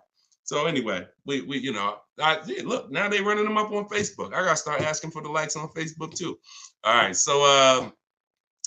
so this is the format you're gonna use when you are okay. So let's say I'm purchasing a car, new car, used car. My format is always offers, all in, taxes, plates, everything included. That's the format. Forget negotiation. If you have the wrong format, then you're gonna not be strong. You're not gonna be able to have a good, negotiation. So if I say I'm gonna negotiate the monthly payment on a purchase, I'm setting myself up for failure. So we focus on the price of the car when we're buying. With a lease, though, it's different. A lease, the format we follow is, and it's based on the 1% rule. The 1% rule is what was used to basically, the 1% rule was a judge for great lease deals since before I even got in the car business. I don't know how early I heard about the 1% rule, but the people who had been leasing, savvy leasers, people who knew their stuff, they knew about the 1% rule. So if your payment was 1% of the MSRP, no money out of pocket, then you just won. You stole the car. So great value. You're paying $400 a month for a $40,000 car, 3 years. You're paying like 15 grand. It's ridiculous to drive that much car for that low amount. Now, ever since so let's continue. Hold on. So that's the format we want to follow, because what we're now trying to see is it going to be a great deal? A steal, which is under 1%, is a steal. I call 1% to 1.5% a great deal, and then over 1.5% is a bad lease deal. So we're looking to see, but we need to follow that formula, that format, so that we can judge. And what that is we get our offers with first month's payment total out of pocket. Listen, we do not say the word down payment anymore. I want you to eliminate down payment. When you're shopping, I want you to eliminate the word down payment. Because who's had this happen? Be honest. You come in, you're talking to a car salesman, you're like, okay, I could put $2,000 down. Now, later on in that transaction, you end up finding out that the $2,000 down didn't include tax, didn't include the fees, and now they're asking you, well, how do you want to take care of those? Who's had that happen? Type me if you've had that happen. Oh, I thought that included everything. Now, I thought, 2,000 was like, or they'll look at you and give you a quote and say, okay, yeah, your quote is 2,000 down, X amount per month. And then you get up there and you say, hey, yeah, it's 2,000 down, but you got to pay for your plates and then you got to pay for the taxes, or do you want to put those in the payment? So whenever you leave these things to chance, you leave an opportunity for you to, be surprised, and we don't like surprises. So what we say is total out of pocket or total due at signing. Either way, this is the amount that I'm coming out of pocket with. Everything else needs to be included. So we're doing our lease quotes with total out of pocket, only our first payment. Because when you lease, you pay your first payment and then you drive off. It's not like a purchase where the payment comes 45 days later. It's pay your first month's lease payment, then you drive. So that's all we are paying. That's it. First month's lease payment. Now, I'm not telling you that's all we will pay finally. You can keep that question up, Dolan. I'm not telling, because I want people to know that what question I'm answering, even though it might take 2, 3, 4 minutes to answer it. So there's plenty of scenarios where we are going to put money down. Once we have a great deal, we might want to lower that payment. So there's nothing wrong with putting money down as long as you know the risk and as long as you know, okay, I already got a great deal. You can't buy your way to a great deal with a down payment.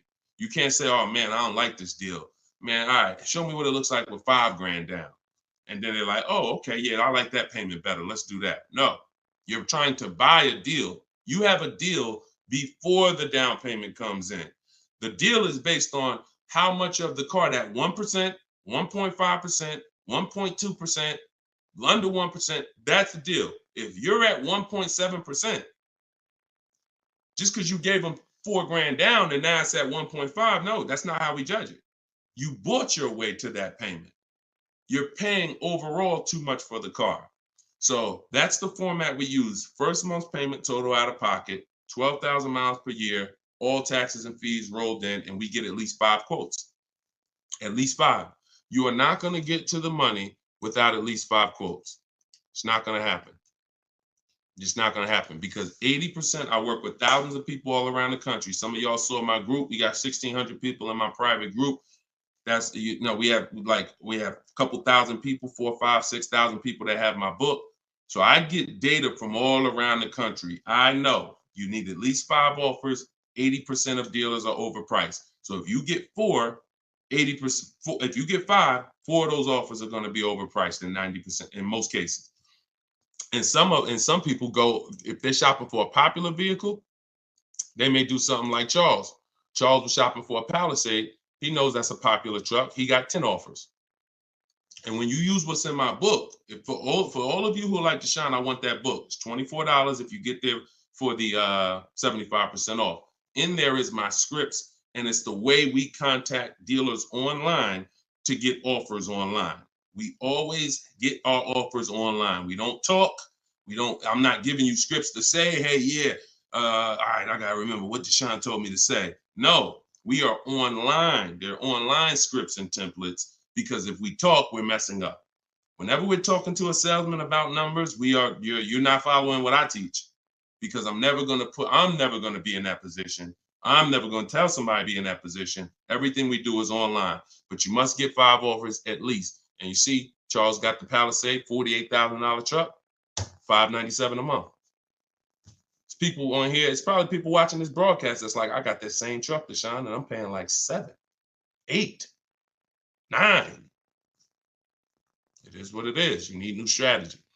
So go ahead. That's how we format leases. And once you get your offers in that format, Nicole, now you can start to compare the offers, and now you can start to negotiate if you want to make, because we always make counter offers. Whenever someone sends us a quote, we always make counter offers. In fact, I have a calculator that you put the offers in and it tells you what you should counter. But if you're going to do it your way or my way, it doesn't matter. We always make counters and then we settle from there. That's how we negotiate. Right format, then we do our counter offers. That's how we negotiate and get these deals. All right. All of this is in my book. For those of you who haven't gotten there yet, or those of you who just jumped on, it's in my TikTok bio. It's in my Instagram bio. There's a website there. You just click that picture of me. You won't leave the broadcast. Click the link in my bio and click the button that says 75% off the new book, and you'll have your copy in your inbox. You can use all of this stuff forever. And it's a digital book. Some people say, Deshone, is it in print? You don't want to print the book? No, because I can't update it. If I print the book, every single new thing that happens, I gotta remake the book. And now you got Cars from Home Volume 1, Cars from Home Volume 2. Every year I'm putting out a new volume to update it. No, with the digital book, we can update it all day long. So it's really a one-time purchase. So in the Facebook and YouTube comments, you guys can get yours, and you can win. Go ahead, shoot the next one up, Dola. Okay, Sierra on Facebook. Even if you're getting another lease, will you still owe the remaining payments? Yes. Yes. Look, it's a bunch of lies. I know people have told you that if you now let me preface this, because what she's asking is, see, a dealer that you did business with may make it look like if you come here, we'll get you out. Who has dealers calling them right now telling them, hey, come on in, we'll get you out. We'll take care of the old payments. We'll get you out of your lease early. We'll buy you out of your lease. Or if you got a car and you're not leasing, they're like, hey, we need your car. Hey, come on in. We'll make a deal. We'll keep your payment around the same on the new version, all of this stuff. Okay? So I want to talk specifically about what happens. First of all, that's a computer generated letter. So when you see, hey, Rico, my manager just saw your 2014 Saturn Ion. Man, I have a customer looking for that exact car. That's all a computer rated. That same email, that same letter goes out to 10,000 people at once. Okay, so don't. So understand that. Now let's hone in on the people who they hit you with the, I'll get you out of your lease early. There's only one way where payments are going to be waived, because the dealer can't waive payments. Only a bank can. So if you're with Honda Financial, if Honda Financial decides they want to do some type of loyalty program where they waive remaining payments, and it's usually 1 or 3. The most I've ever seen when I was with Mercedes, there was some cars they wanted to get back. They did 5, but that was it. And that went away. So, even from 2019, I didn't see payment waivers on leases because, I don't know, for whatever reason. I saw them early in my career with Mercedes, but not later. They went away.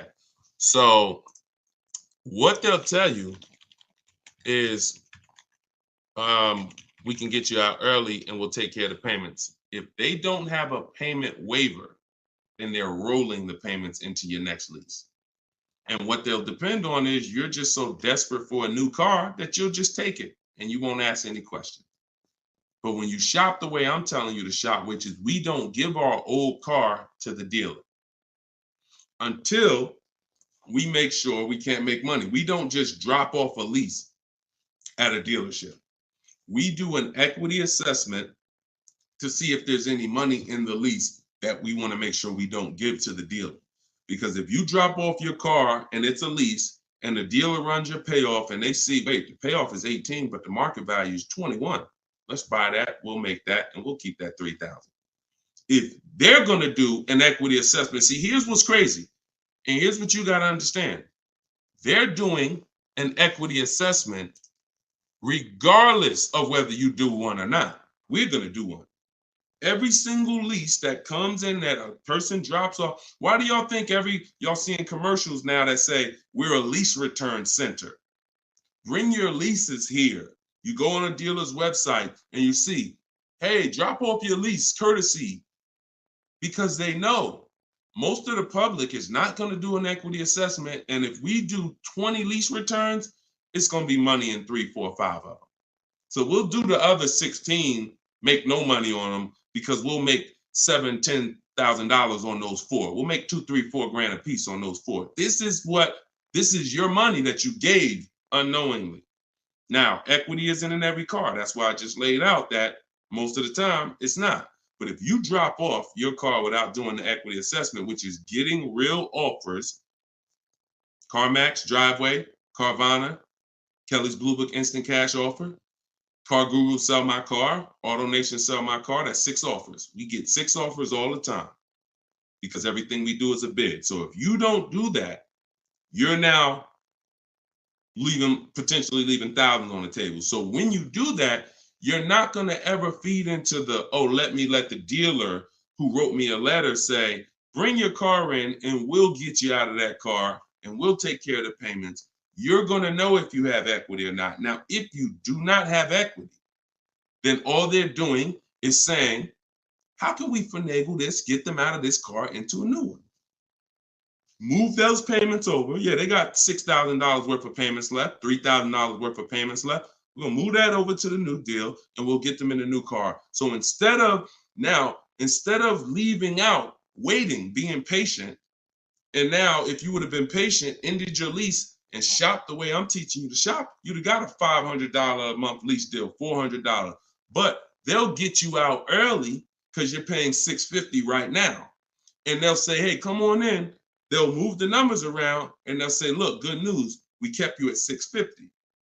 And you get to get in another car. But the reason you're at $650 and not $5 is because you have thousands of dollars from your old lease that has now been built into that new lease. And this is how payment buyers lose.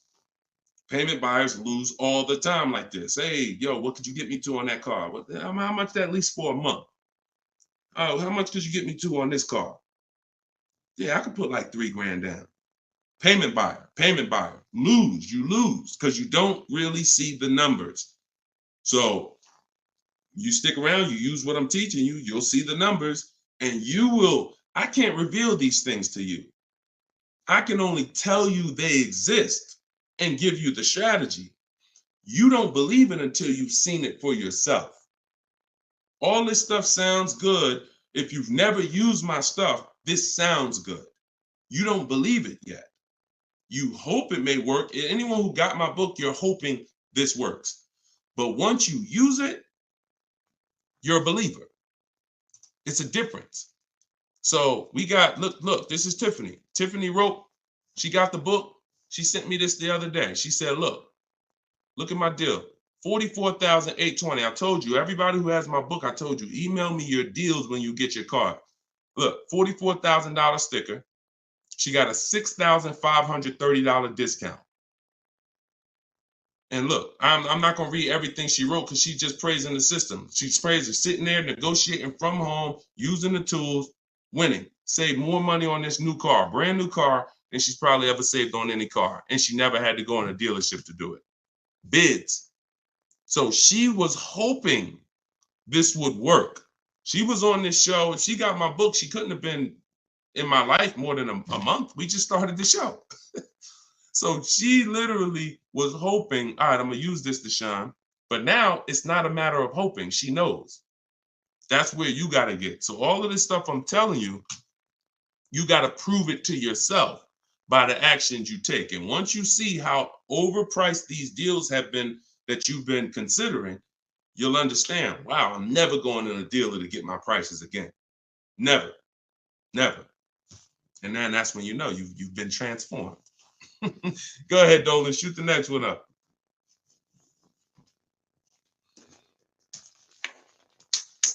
All right, Instagram.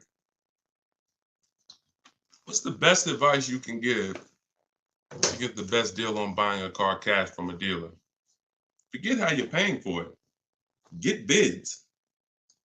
How you're paying for the car does not matter. See, people will walk in. If you walk into an 80% dealer with cash in your pocket, you're going to lose. Vicky, it's in my TikTok bio. She said, I want your book. Just click that picture of me. You won't even leave the broadcast. Everybody on Instagram, click the picture of me at the top. You'll see a website there, a little link. Click that. Get your book in literally 60 seconds and you come back to the broadcast. So how you're paying for the car does not matter. So people walk in and say, yeah, look, I'm paying cash. What's the best price you could do on this car? If you're in an 80% dealer, you there's nothing you can do. They can knock off because they're so high, and the discounts they're going to give is so. The only way they're going to give you big discounts is if they start at very high. If they got $5,000 of market adjustments, then yeah, they could say, look, you got me down. Look, I gave you 4,000 off, and I don't give anybody 4,000 off. This is a popular car. They're still using they'll still tell you on, hey, it's not a lot of cars out there. They're still running with that story, because if you believe it, they won. I told you, the name of the game with car sales is not you winning, it's you thinking you won. So they'll throw stuff out and they'll make you think you won, and it's based on what you say. If you come in saying stuff like, man, you know what? I've been to 2 dealers. You're the first person that got this car. Okay, you're going to pay me more for that. I'm just telling you how the wolves think. I've been next to the wolves long enough to know how the wolves think. So everything you're saying is working against you and you don't even know it. Man, I need a car this week. You're going to pay more for that because you can't say no for long. Oh, I need shoot, man, I went to another dealer, man. They gave me this quote. That quote was so high. I was like, nah, I'm not buying from them. Okay. I'll be a little lower than them, but not much lower. So this is why in my system, you don't talk. I'm not teaching. Y'all never have heard me ever say on any of my videos, remember to say this when you're in the dealership. Remember to say this when you're talking to this person. Because that's a losing battle. Everybody that's been trying to teach you that has failed you because you can't win dealing with a trained salesperson that sells cars 5-6 days a week, negotiates 3-4 times, probably 10-15 times a week. So when you talk about what's the best advice for someone paying cash, the best advice is to realize how I'm paying for the car is not important. Who's going to sell me the car for the lowest price is what's important. If I'm buying a used car, who's going to sell me this used car for the lowest price? That's what's important.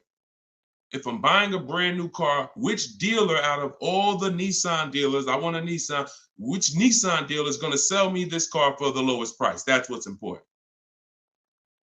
That's what's important. Separate the transaction, separate the acquisition of the car. And then I would tell you the same thing if you were talking about monthly payments. Monthly payments is not important. What's a good monthly payment on this car that I want?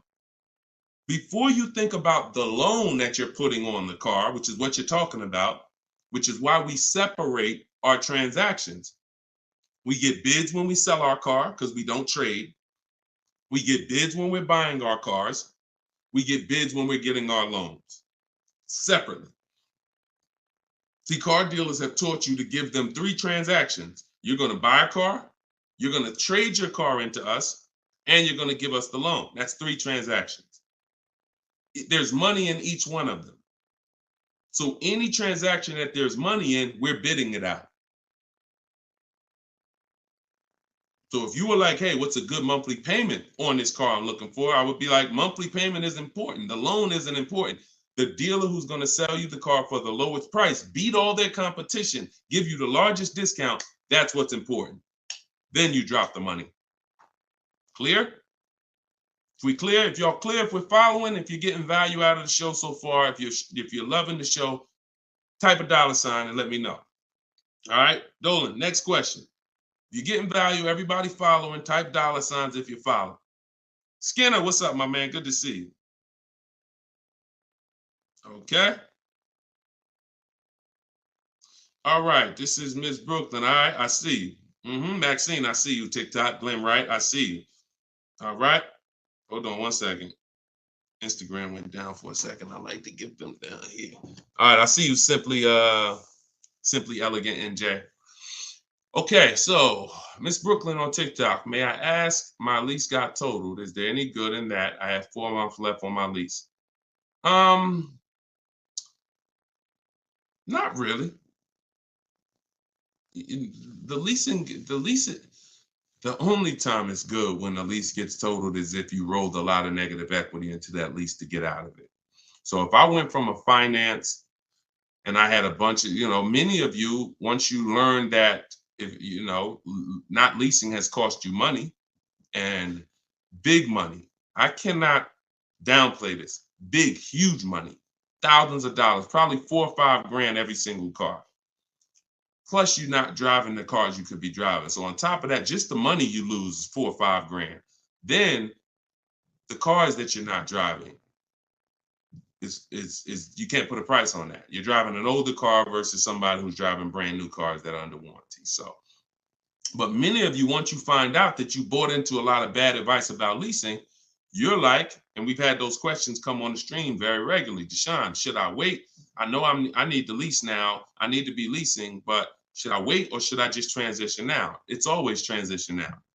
There's no benefit of waiting once you know you're not keeping your car 8 years. You're not going to outlive the depreciation. I need to be moving into a lease now, into a better financial structure, better vehicle.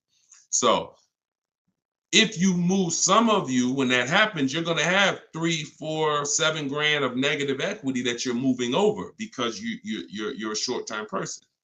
That's the only benefit if the lease is total, because all that negative equity gets wiped out and you get to start fresh. Now, if you put money down on a lease, these are the risks of putting money down on leases, and you need to know them.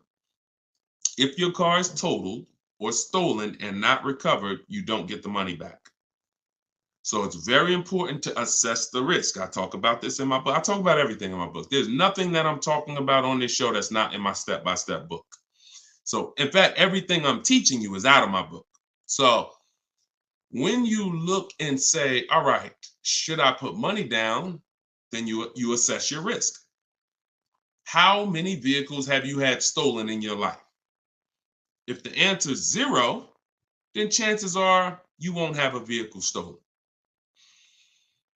If you say, man, I've had 2, 3 vehicles stolen, then I wouldn't put money down. I wouldn't put a lot of money down because the odds of you getting another vehicle stolen seem to be high.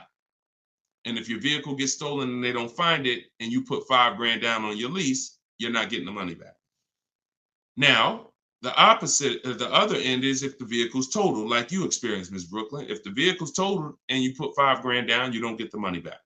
So you ask yourself, how easy is the vehicle to total? If you got a Honda Civic, a Toyota Corolla, small SUV, something that's easy to total, then I wouldn't be putting money down on that lease. I wouldn't put a lot of money down. I've had people put money down on SUVs and bigger sedans and bigger, S-classes. When I was at Mercedes, people would lease S-class for like $1,400 a month.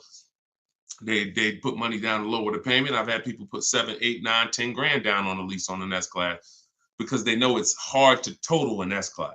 Like you have to be in, God forbid, a once in a lifetime accident to total an S-class. So that's what you do to assess your risk. And what you're doing is you're always shopping your leases with only first month's payment due at signing. Because if you can get a car that has everything you want, and once you get all your offers, if the monthly payment's in your budget with no money out of pocket, then that's what I would do all day long.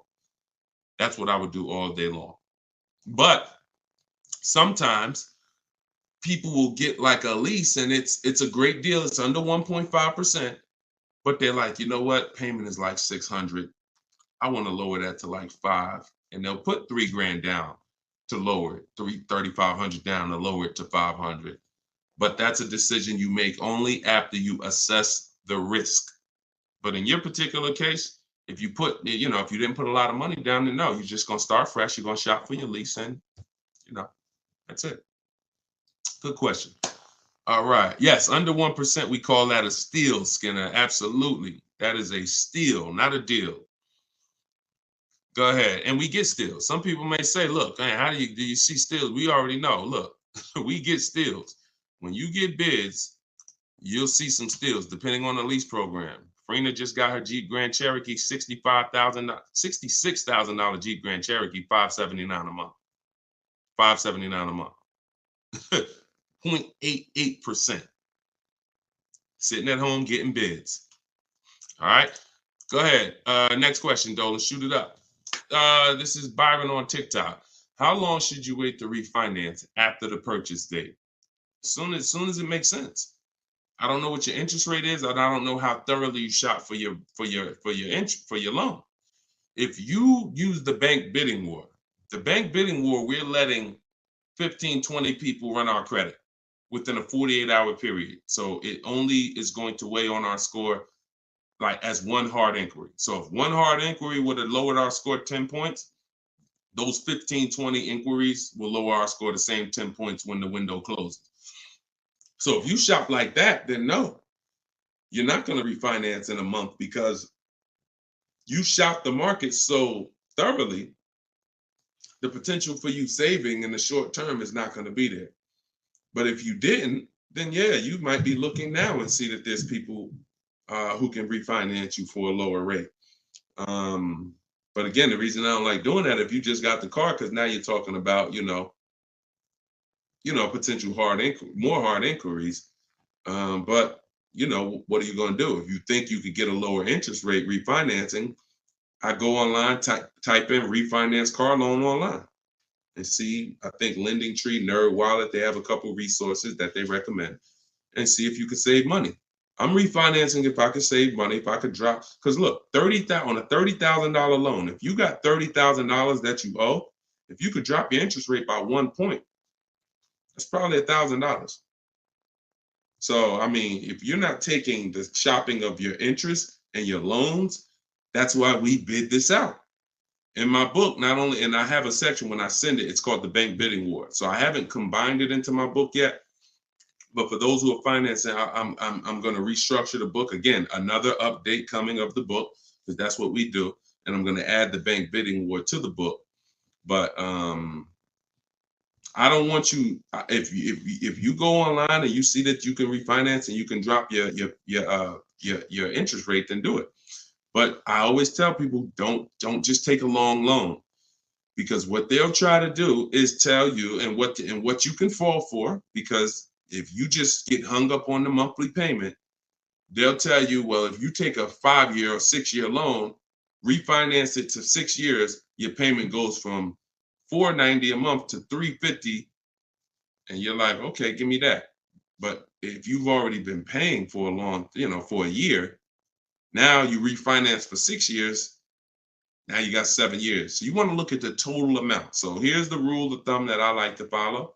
You can use it if you want. You're free to do what you want, but I think it's a good rule. You refinance and you take the highest payment you could afford at the new low interest rate. So if you could afford the $500, no problem, then take the $500. That might be 4 years. If you could afford, don't go to the lowest payment. Go to the highest payment you could comfortably afford, because that's going to give you the shortest loan. And other than that, that's it. That's it. Go ahead, Dolan. Kevin from Instagram, what's going on? Does your credit score guarantee you a great deal? No, absolutely not. There's tons of people for the last 3 years. Strategy guarantees you a great deal. Strategy. We get below market deals. There's no one using what I'm teaching. There's no one using what's in my book that's following my strategies and that's not getting below market deals, because we see the market. You can't get below market deals if you don't even see the market. How you going to get below market deals? You got one offer. You got 2 offers. You get what I'm saying? How do you know what the market is?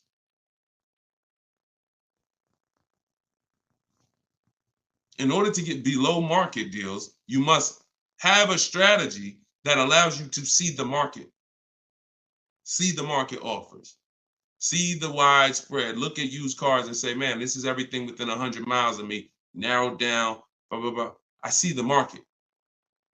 So, and there's people with not great credit that are going to use the strategies to buy at a below market price.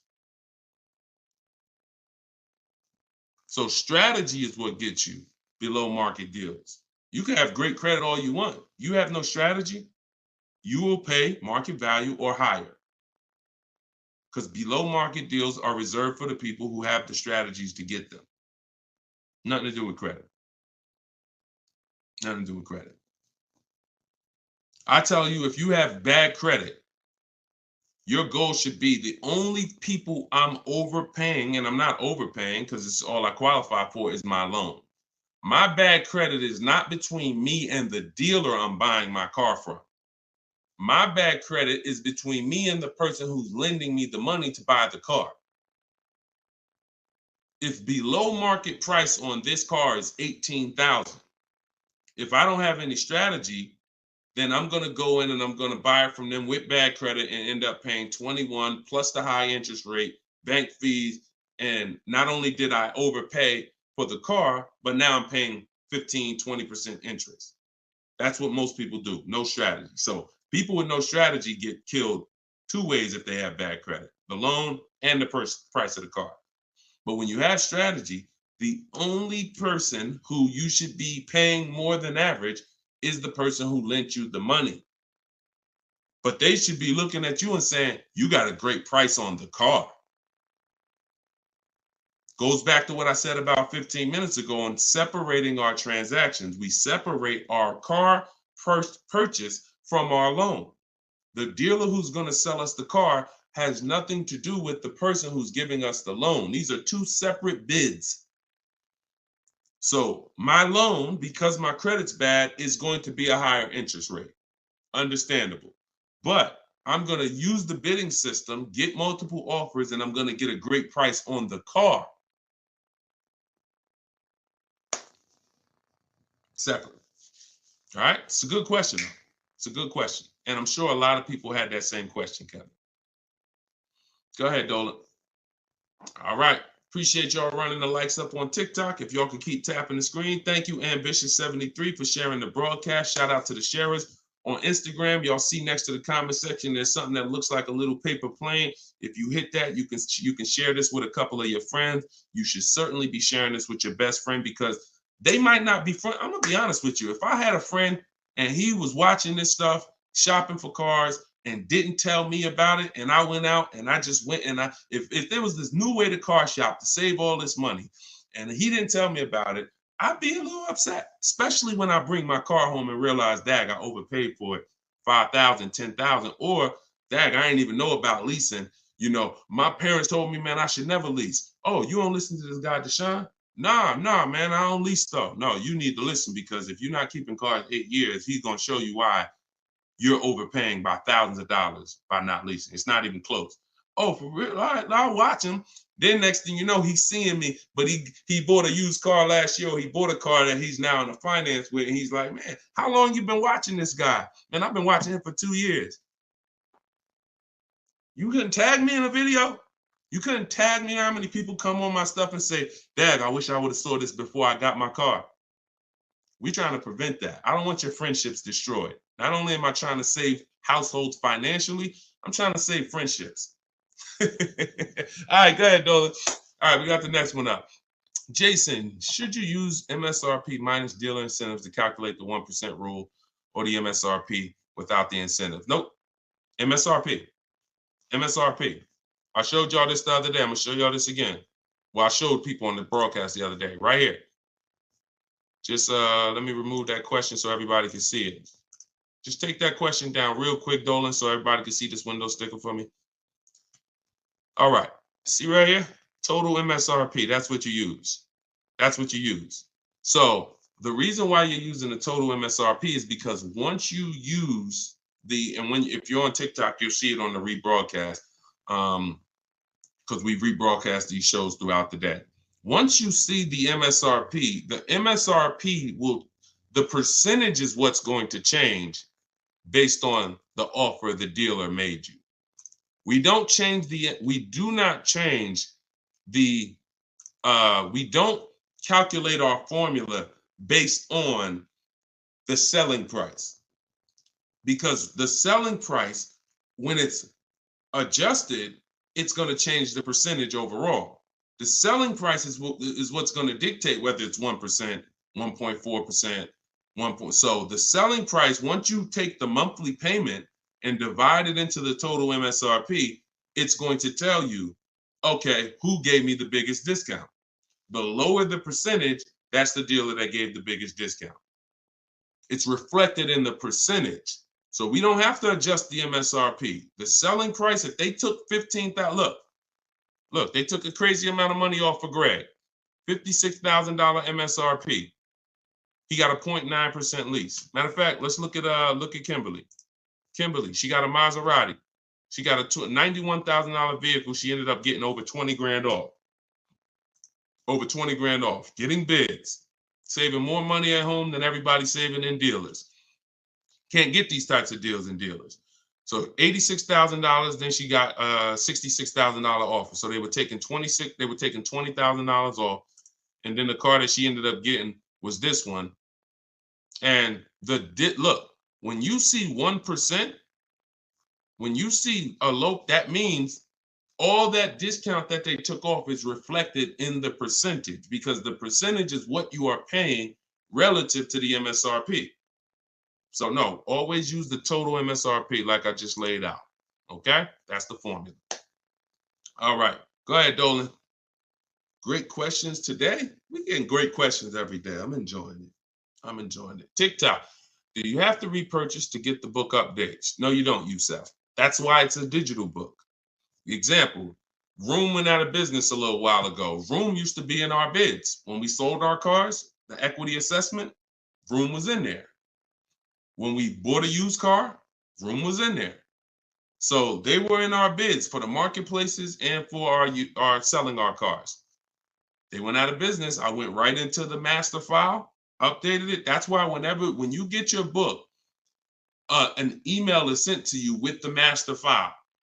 You don't want to ever lose that email. Even when you download the book to your computer or your phone, don't delete the email, because the email is what I update that will actually be what you refer to. So when you come back a year from now and you use it, you'll see, oh, shoot, this is different.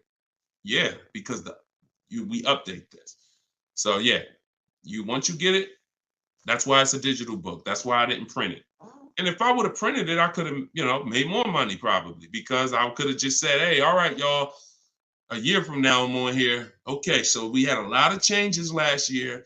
This coming went out of business, and now this new tool exists, and now this. So now this is Cars from Home Volume 2, and you can get it right now, but that's not the mission. So, but there is probably going to come a point where I'm not doing the 75% off anymore.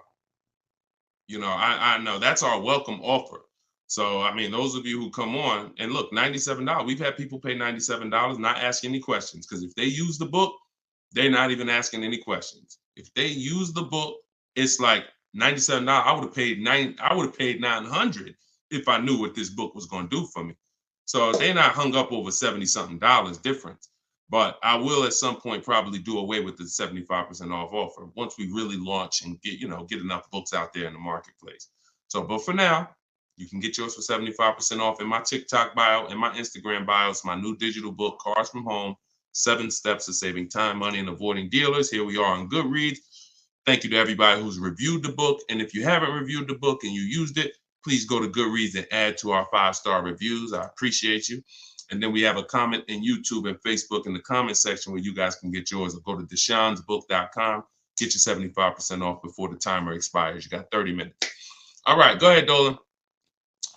Valerie on Facebook. In leasing cars, can I do personal modifications? Great question. I'm an amputee. I have to drive with my left foot, so I need a left gas foot accelerator installed in order for me to drive. Can I do that modification on a lease car? That's a great question. Anything that can be restored back to factory, then you can do it. Like if you are going to, now you tents, they don't require you take off tents because some people like, that's a serious question. Can I tent my car on a lease? Sure.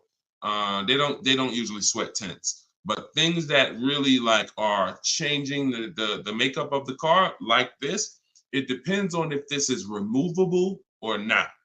If it's removable, then of course. If it's not, and it's a permanent adjustment, then I would say no, because they're going to bill you for that. And so what I would do if I'm you is I would only be, if you're not keeping your cars 8 years, now the mission is still to beat depreciation. To beat depreciation. So you don't want to buy a car, especially you, because you're making a custom update that will lower the value of the car. So whatever car you buy, Valerie, let's say your car's value would have been like this, going down over a 3 or 4 or 5 year period. Because of this adjustment you're making, it's going to go like this. Because if that update that you're making can't be removed, then you lower the amount of people who are interested in that car when you go to resell it. So what I would tell you, if you're not keeping cars 8 years, then you should only be buying pre-owned cars. That's going to be your smallest losses. Don't buy new, because when you, again, buying new and you doing your modifications on them, you're going to destroy the value of the car. You're going to lose so much money in depreciation and resale. So I would only be shopping for a used car if I'm you, unless there's a way for you to remove the modifications once you do them. Even if it costs you $1,000 to remove them, you're up, because the amount of money you're going to lose by doing that type of modification. I say the same thing to people who like to put, big exhaust systems on their cars. That's valuable to you, but you're lowering the value of the car because that's not valuable to most buyers. So if you spend $3,000, $4,000 on a fancy exhaust system and all of that, not only are you not getting that money back, you're lowering the car's value overall. So in your particular case, that's what you do. See if you can pay to get that car restored back. I do that all day long. And then I would lease. And before I turn the lease in, I would pay the money to restore it back to stock. Okay, that's a couple options, and you choose what works for you. Okay, all right, good question. All right, trying to buy the book. Link to the site is not loading. Just go to deshonsbook.com. Deshonsbook.com. And you can spell my name out. You can open it in the browser. I'm not sure why we got a lot of people that go to TikTok and get their book. So I haven't heard that. But if you're having issues, then don't let small obstacles stop you. Just go to deshonsbook.com and get you 75% off. Okay, this one is from YouTube. Is it better to get a loan from a bank that you choose, or is it better to use dealerships banks? We get bids. So I created a process called the bank bidding war. Now, there's so much money in your loans. There's companies that want to give loans. They don't sell cars. So that should tell you something. If there's plenty of companies in this world that want to loan money, they don't sell cars, then that should tell you there's a lot of money in the loans. So what we're doing is we're doing a bidding war, because everything we do not shake hands with anybody without a bid on anything. I'm not giving my old car to you without a bid. I'm not getting a loan from you without you winning a bid. I'm not buying a new or used car from you without you winning a bid. So we're not doing the bidding process until after we find the dealer who's going to sell us the car. Once we find the dealer who's going to sell us the car, won the bid, one dealer who says, okay, I beat all my competition, now we're buying from them. We are going to lock up that car with a deposit, and we're going to go home and we're going to start the bidding war. So the bidding war is 3 rounds. It starts before we look for the car, because we want to see if there's any special interest rates. So if I'm shopping for a car, round 1 of the bank bidding war, this is also in my book. And as I said, when you get your book, you'll actually see I'm sending you 2 files. I'm sending you the book. I'm sending you the bank bidding war blueprint separately, because I haven't added it to my book yet. But Round one is to see if there's any special interest rates, because if the car I'm looking at has a 0% interest rate from the manufacturer, or 0.99% or 1.99%, everything else is eliminated. There's no reason for me to look anywhere else. Now, we always have to see what the term is, because sometimes they'll say 0% for 36 months. That's not going to work for most people, because that loan is going to be too short. Payments would be too high. So we got to look at the term. But if we see they have 1.9% for 60 months, or 2.99% for 72 months, this is really going to, no bank or credit union is going to beat that. So that's round one. Now, most vehicles are not going to have that. So then we do what we just said. We're getting the bids. We're finding a dealer that's going to sell us the car for the lowest price, win the bid. Once we do that, we lock our car up with a deposit. We come home. That's where we start the bank bidding war process. So we're going to go online. We're going to call our bank, our credit union, do all these offers, let all these people access our credit with a hard pull. And then we're going to get the bids in round two. Whoever gets the lowest bid, they win round two. Then we call the dealer and we say, hey, this is what I got. If you guys can beat it with one of your banks, I'll do the business with you. That's simple. That's the bidding war. And see, when you do bids, when you follow my process, you eliminate any buyer's remorse. There's two types of buyer's remorse. You bought a bad car, so we have boundaries that we use to not buy bad cars. But then the other buyer's remorse is I overpaid. And not even I overpaid, it's the wondering if I overpaid, that mental torture. And some of you have had it the day you drive off the dealer's lot. Yeah, you think we should have did better? You think I should have asked them for another $1,000? I feel like I should have at least asked them for another $1,000. Yeah, I feel like this. You think the interest rate is okay? Mental torture, buyer's remorse, early buyer's remorse. That's eliminated using what I'm teaching you. When you get bids, it's guaranteed. We guarantee we get the most money for our old car. We guarantee we get the best price in the market on our car we're buying. We guarantee we get the lowest interest rate. It's guaranteed. It's a totally different thing. And the only way we do it is through bids. So that's the bank bidding war. And even I think who used it? I think Tiffany, when she wrote in, she would say something. That's what she was writing about in the end of her email she sent me. Send me your deals, y'all. I always want your deal. I say, when you use this stuff, you use what's in my book, email me your deals. You'll have my email, because when I email you the book, you'll have the email you can send your deals to once you get them. But this is what she said. She said, we received a check from our credit union, $41,000. We let them know we had a check, but their finance person, look, straight out my book. But if their finance person could get us a better rate, we would go with them. The dealer bought us a better rate, half our interest rate. But the bank they chose wanted $1,500 down, so we said no. So that's it. So she took round two of the bidding war, came in and said, look, if you could beat it, you got it. They said, okay, we could do half the interest rate, but you need money down. Okay, no problem. That doesn't work for me. So that's in control. That's like, okay. And there's going to be some scenarios where the dealer says, look, I can't beat it, but I can match it. And in which case you save all the paperwork. You don't have to go through that with the bank. So, and it's the guaranteeing of knowing I got the lowest rate in the market, because I had 15 banks competing, not one dealer who was shopping it. So total different thing. All right, y'all. I see we got a lot more questions. Shout out to the sharers. I see some new followers. If you haven't already, subscribe on YouTube. We got some new things coming for YouTube very soon. Some things that's going to help organize the show and help you reference things and see questions and break them down so you can actually reference your question. So YouTube is what allows us to do that. But we're live on all 4 platforms when we do the show. So whenever you see the banner above me, you know we are, we're replaying it. You can tell your friends about it, because some of you can't make the whole show. You got to go to work, or your friend, you can tell them any time of the day. We're usually rebroadcasting these shows, but the banner also will show when we're going to be live. So the good thing about it is, you see in the banner, we'll have the live shows so you can actually see when we're live and you can join us. So this has been our 12 p.m. show. Everything we taught today is out of my new digital book, Cars from Home, 7 Steps to Saving Time, Money, and Avoiding Dealers.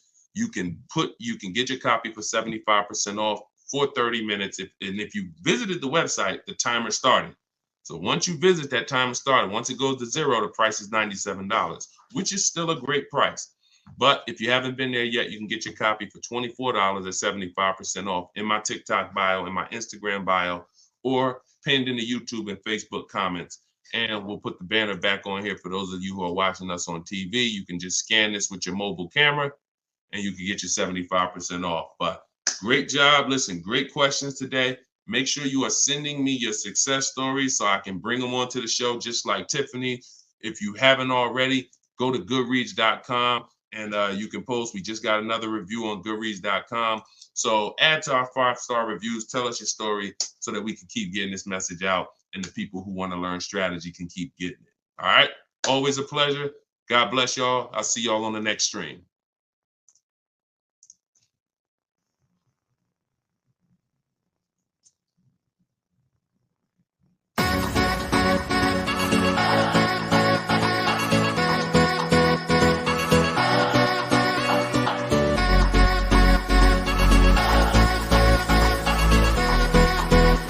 The worst possible thing you could say when you walk into a car dealership. I spent 5 years with Mercedes-Benz, 5 with General Motors, and the worst thing a person could say when they walk in is, if you could just get me to this payment, we got a deal. So your loan's probably still like 19, which means you got to pay to get out. You're upside down. It's called negative equity.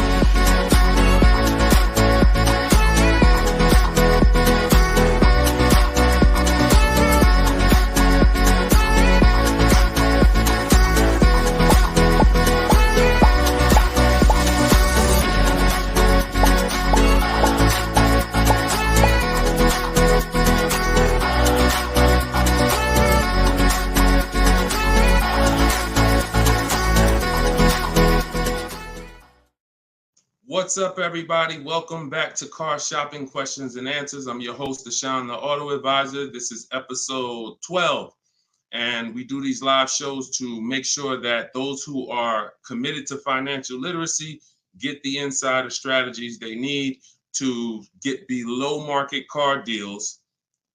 And the only way you're going to do that is by using strategy. So that is what we teach here. I am all about giving you the simple strategies you need to sit at home and let dealers bid for your business, let banks bid for your business, and let people bid for the cars that you're going to sell, not trade. And that's what we do here. So for those of you who don't know me, my name is Deshone the Auto Advisor. I spent 14 years in the car business. And since 2020, my mission has been to create smarter car shoppers, buyers, and owners. So if this is your first time ever seeing us on a broadcast, could you type the number 1? What's going on, Lisa Jane? Good to see you. I appreciate it. Hey, you're the best. I appreciate it. Listen, you keep using what I'm teaching, you're the best. I just love people who are committed to their money, because the wolves, the 80% of car salespeople who you deal with every day, and you don't know how to find the best car salespeople to deal with, those people are committed to their money. One thing about the wolves and the sharks is they are committed to making their 15, 20, 25, 30 grand a month, and they do not care who gets in the way. When you walk in, you're a casualty of war if you don't know what you're doing. So that's what we do here. So you guys can start typing your questions. I do have my man Dolan in the back moderating. He's going to bring your questions into the show. And if you're watching and you see the banners, that means this is a rebroadcast. But if you don't see the banners, we're live. And right now we're live. This is our Wednesday, 7 p.m. live stream. Okay, so once we get a couple questions, my man Dolan will bring the first one in. We'll get the show on the road. But the simple housekeeping, for those of you who don't know, I am the author of the new digital book, Cars from Home. We're rated 4.94 on goodreads.com. Thank you to everyone who's reviewed the book and used it. I want you to email me your deals when you pick up your cars. See, what I want from you guys is to be excited about the deal. Right now, most of you are ashamed of your deals. So that's just a fact, because you wouldn't email. And I'm not in the business of telling people they got bad deals. But once you start using what I'm teaching and you start getting bids and shopping the easy way, you'll love to share your car deals. You'll be sharing your car deals with anybody willing to listen. And that's what I want. Okay, so As part of our welcome launch, you can get your copy of Cars from Home, 7 Steps to Saving Time, Money, and Avoiding Dealerships is 75% off in my TikTok bio for 30 minutes, in my Instagram bio for 30 minutes, or if you're on YouTube or Facebook, you can click the comments we have pinned for you and you can get your copy for 75% off. You won't pay the normal $97. You'll get it for $24. So Dolan, if you could, matter of fact, I'll throw the banner up. Dolan, you could throw the first question up and let's get the show on the road. Okay, this one's from TikTok. Miss SPM Clark, how are you? Is it a good time or season to buy a vehicle? That's a great question. Is it a good time? And whenever you hear a question that you like, that y'all running the likes up on TikTok already. Shout out to everybody tapping the screen, running those likes up. I appreciate you all. That's a great question. Is this a good time or season to buy a vehicle? There's no bad time. I'm going to tell you why. What you're depending on is to be positioned to find a dealer who really wants to move a vehicle. Now, 80% of dealers are overpriced. I'm going to continue to say that. Now, the reason I know that is because since 2021, I've worked with 1,600 people in my coaching program and probably another 5,000, 6,000 to have my book already. I know the data. When we're looking at offers, 80% are overpriced. So you need to know that 80% of the dealers that you're dealing with, 80% of the dealers in this country, if you're driving down the highway, 80% of the dealers are overpriced. They don't all have the same prices. I know you may have been taught that, oh, every dealer is the same. They're all different. They're all competing against each other. So you now use that to your advantage. Marketing tells you when does the marketing tell you is the best time to buy a car? We got a good number of people on here already. Make sure you stay by your keyboards, because if this is your first time on the show, you'll see we ask questions and then I need you guys typing fast so that we can keep the dialogue going fast. When does the marketing tell you the best time to buy a car is? Okay. Brighten up my light while y'all do that. Hold on, I'll be looking at your answers. Okay, new year, yep, new cars, okay. When cars come out, okay. End of the year after September. Okay, end of the year, I see you, Jamie, on Instagram. Okay, so that's the busiest week of the year. You go into any car dealership, it's a zoo. Now imagine that. I want you to put yourself in the car dealer's shoes. If you knew that you had customers trained so well that by that last week of the year, the place was going to be a carnival. And that's the end of the month is like that too. Holiday, President's Day is like that too. But here's what I want you to think about, because that's just a myth.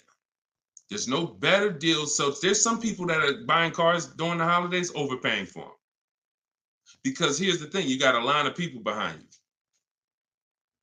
If you're at home shopping, that's different. But if you're in the dealership, think about it. You got a line of people behind you, 10 people.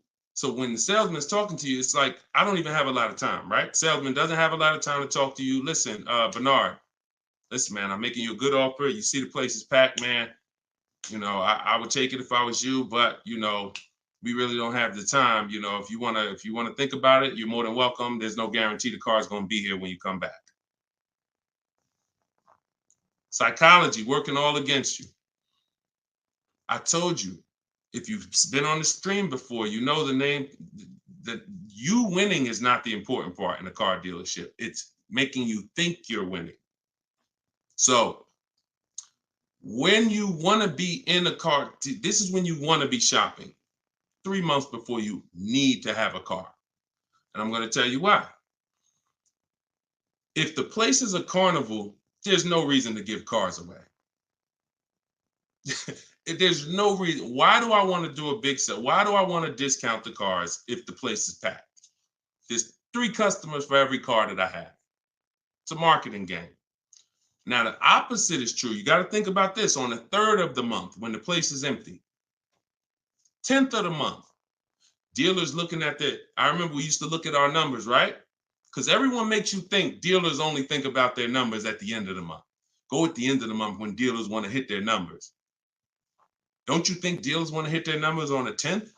Don't you think if we have to sell 250 new cars and we look on the 10th of the month and we're like, oh, we only got 70 cars sold. We're not pacing good. We look like we're gonna fall. We only got 50 cars sold. Oh, this is a horrible month. Anybody who sends in an internet inquiry they're like, oh, look, we're behind. There's not this magic thing where it's like every month at the end of the month, the last 3 days, dealers are pushing to hit their numbers. Some dealers hit their numbers 5 days before the month is up, 3 days before the month is up, which means you come in at the end, we already hit the numbers. But again, it's a game of psychology. So what I'm teaching you is to understand, I was in that game for 14 years. I was very good at playing the game. Now, I'm not going to lie. I wasn't a person who lied. Anybody who knows me from New Jersey knows anytime, the way you guys see Deshone, there's a couple people who, since, we've gotten over 2 million followers now across all these platforms. So God has blessed me. But there are people who know me. They dealt with me. And when they see my videos, what they say is, the same way he is in the videos is the same way he was in the dealership. Nothing changed. Some people are like, oh, I'm online now, I'm teaching. And then it's like, they got a bunch of people out there that's like, no, that's not, he changed when he went online. The same way I was in a dealership teaching people about numbers, about leasing, don't buy your lease, all of this stuff that I'm teaching in the stream is the same way. So the game of psychology is what you have to stop falling for. Stop looking at marketing, and now you have to look at what does make sense. That's being in the market 3 months before you need a car. I'm gonna tell you why.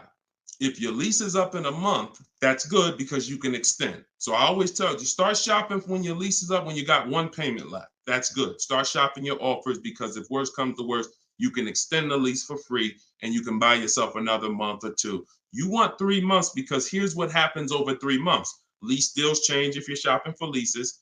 Offers and incentives change if you're shopping for cars that you're buying. If you're shopping for a new car you're buying, you can look so here's an example. Let's say I'm looking for a dark blue, Kia Sorento, right? For example. If I reach out to them, something I teach in my process is we have 2 dates. 2 dates. Those of you who have my book know this. Some of you have seen it in my free social media videos. 2 dates. As soon as date, no later than date. As soon as date is the soonest you can say yes to an offer. That's the soonest you should be looking at offers. You shouldn't be looking at offers if you can't say yes to it yet. Wasting time. Then the second date is the no later than date. That's our deadline. So the time between there, I like to see 3 months because when you reach out to a dealer, one of the things in my template in my book, one of the things you should say if you're talking to a dealer is, I can make a deal today, but I don't need a car until December, whatever. Whenever that is, in the summer, whatever. Because the time in between that is your leverage. That's the time where you could say no. That's the time where everyone else who's going in the dealership, the way everyone else shops, they're going in desperate. Oh, I need a car today. I need a car by Friday. All of the stuff they're saying out their mouth that's going to make sure they pay more because car sales people hear that stuff. And so you're not saying that. You're saying, hey, if you got a blue one and it's not going to be here for 8 weeks, I'm interested in that. See, they can't present that to these other customers that are there desperate mode right now. That car that 8 weeks away, can't present it. So inventory changes on a month-by-month basis. Incentives and rebates change on a month-by-month basis. I'm gonna tell you the biggest thing though. Let's go to used cars. Price trends change on a month-by-month basis. So when we go to shop for used cars, we always have on alert so that every single new car that hits the inventory pops up on our phone, in our email. Everything I'm teaching you is in my book. Now, I don't hold back. You can get it any way you want. You can get it on the stream. You can get it on my videos. You can get it in my book if you want it all in one spot. But so when we do this, everything new is popping up. We can see the price changes. We can monitor the price changes. But the biggest thing is when a dealer needs a deal, you're positioned. Let that sink in. I just gave you a scenario a couple minutes ago of how it looks when a manager comes in and says, all right, y'all, we got to have a meeting. Okay, y'all, it's the 10th of the month. We only got 50 cars out. We got to sell 250 cars by the end of the month. We're way behind. Anybody who is real, that's what we call a real customer, a real buyer. Get them on the phone and, see if they're open. We're not turning away any reasonable offer today. Now, for those who are desperate, need a car today, need a car this week, those people been going. They're never going to get these phone calls, very rarely, because they're moving so fast. You position. You in their email. Tom knows Sparta has been emailing me. He told me he doesn't, or she, I can't tell if it's, I can't tell by your name, whether you're a man or woman, but let me see. Sparta, hey, I know I couldn't get to your offer before. You still open? Yeah, thank you. What you got? Position. So you can't do that when you're desperate and when you're shopping. Now, if you're in an emergency, understood. You totaled your car, you need a car in 2 weeks, understood. We got plenty of people who get in, use my stuff, they get their car in 2 days, they get their car in. That's why my biggest thing is teaching you the strategies you need to get below market deals in 48 hours. But the benefits of having time can't be measured. The benefit of being able to look at deals, have dealers call you. I had one of my people who listened to me. He had a Kia Telluride. The general manager called him the last day of the month and said, look, if you could get this done today, I'll take $5,000 off the price. That's the one he ended up going with. His name is Wendell. So I don't say there's a best time to buy a car because I've seen deals at the beginning of the month. I've seen below market deals at the end of the month, non-holidays, holidays. I've also seen people overpay with no strategy at the beginning of the month, the end of the month, the holidays. So you get what I'm saying? Y'all understand that? It's all about being positioned. And if you can be positioned, you'll find that you'll love getting those calls and those emails. Like, man, all of those people, when I reached out to them, they act like they didn't want to do a deal or they couldn't get to my number. Don't worry. 2 years ago, I was shopping for my mother's Mazda CX-5. I reached out in October for the offers. I looked at the offers, didn't like them. Then I reached out in November. Same salespeople. They knew me. They know I'm serious. But hey, I didn't like the offers last month. Didn't like the offers in November. December, guy calls me or emails me, Deshone, I got this car. Let me know if it'll work for your mother. I think I can get to your number on this. Saw the car? Yep, car works. That's the one we ended up getting. Strategy. All right, that's how I want y'all moving. Go ahead, Dolan. Next question. This one's Lisa Jane from TikTok. How are you? And we are live, y'all. This is our Wednesday, 7 p.m. live stream. So if you don't see the banner, that means we're live. If you see the banner, that means you're watching the replay. People watch the replays all throughout the week, so people get value out of replays. But if you are not seeing the banner, that means we're live. So ask your questions. Time to turn in my lease. I'm already over the sales guys, not sure how to start. First thing you're going to do, sounds like you've decided you're going to lease again. So that would be the most important question. That's always the first question because that's the foundation of your deal. Leasing versus purchasing. I always say, if you've been on a show before, you can't get a great deal if you purchase, but you should have leased. Impossible. So once you decide that, now we're going to do an equity assessment. So we are no longer, Lisa, going to turn in who's dropped off a lease to a dealer at any time in their life. Type 1. You had a lease, you've just dropped it off or returned it to the dealer. And what you're going to see now is you're getting a lot of dealers that say, we're a lease return center. Bring your lease in. We'll ground your lease for you. Even sometimes it's not even their brand. They sell Hondas and they'll say, hey, bring any lease and we'll return it. The reason they're doing that is because they're going to do an equity assessment.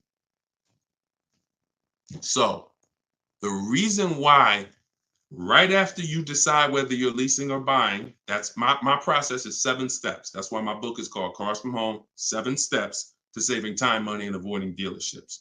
Step 7 is delivery. That's the end.